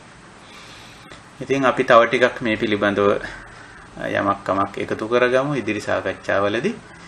එහෙමනම් අද අපිට කාලය වෙන් වෙලා තියෙන කාලේ අපි සාමාන්‍ය වෙන් කරගෙන තියෙන කාලේ නිමා වෙලා තියෙන නිසා අපි අපේ සදාම්මම නිමා කරනවා. ඉතින් මේ අපි ලබා ගන්න ධර්ම අවබෝධය හැමතිස්සෙම උත්සාහ කරන්න ප්‍රායෝගික කරගන්න. ජීවිතයට කිට්ටු කරගන්න උත්සාහ කරන්න. ඒක ටිකක් දුෂ්කර වැඩක්. ඒකට විරිය තියෙන්න ඕන. සෑහෙන වීරියක් යොදන්න වෙනවා අපිට. ඉතින් මේ වීරිය යොදලා දැනටමත් ඒව කරගත්ත ඇත්තොත් ඉන්නවා. ඉතින් මේ විදිහට අපි කටයුතු කරමු. හොඳයි එහෙමනම් අද දහම් හමුව අපි නිමා කරනවා. අද අපි ලබාගත් ධර්ම අවබෝධය මේ දක්වා අපි සතිපට්ඨාන භාවනා ක්‍රමයේ ඇතුළත ගමන් කරමින් ඇති කරගත්තා වූ ධර්ම අවබෝධය දහම් පුහුණුව අපි හැම දිනාට මේ ජීවිතයේදීම පරම ශාන්ත නිර්වාණ ධර්මයේ සාක්ෂාත් කිරීම පිණිස උපනිශ්‍රේ වේවා උපකාරී වේවා හේතු වාසනා වේවා කියන උතුම් අදිෂ්ඨානයෙන් පරමාර්ථයෙන් අදත් අපේ සදහම් හමුව නිමා කරනවා. සහභාගී වුණු පින්වත් කල්යාණ මිත්‍ර හැම දිනාටම තෙරුවන් සරණයි.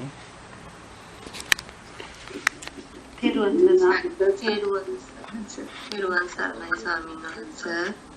හොඳයි තෙරුවන් සරණයි සෝපත් වේවා.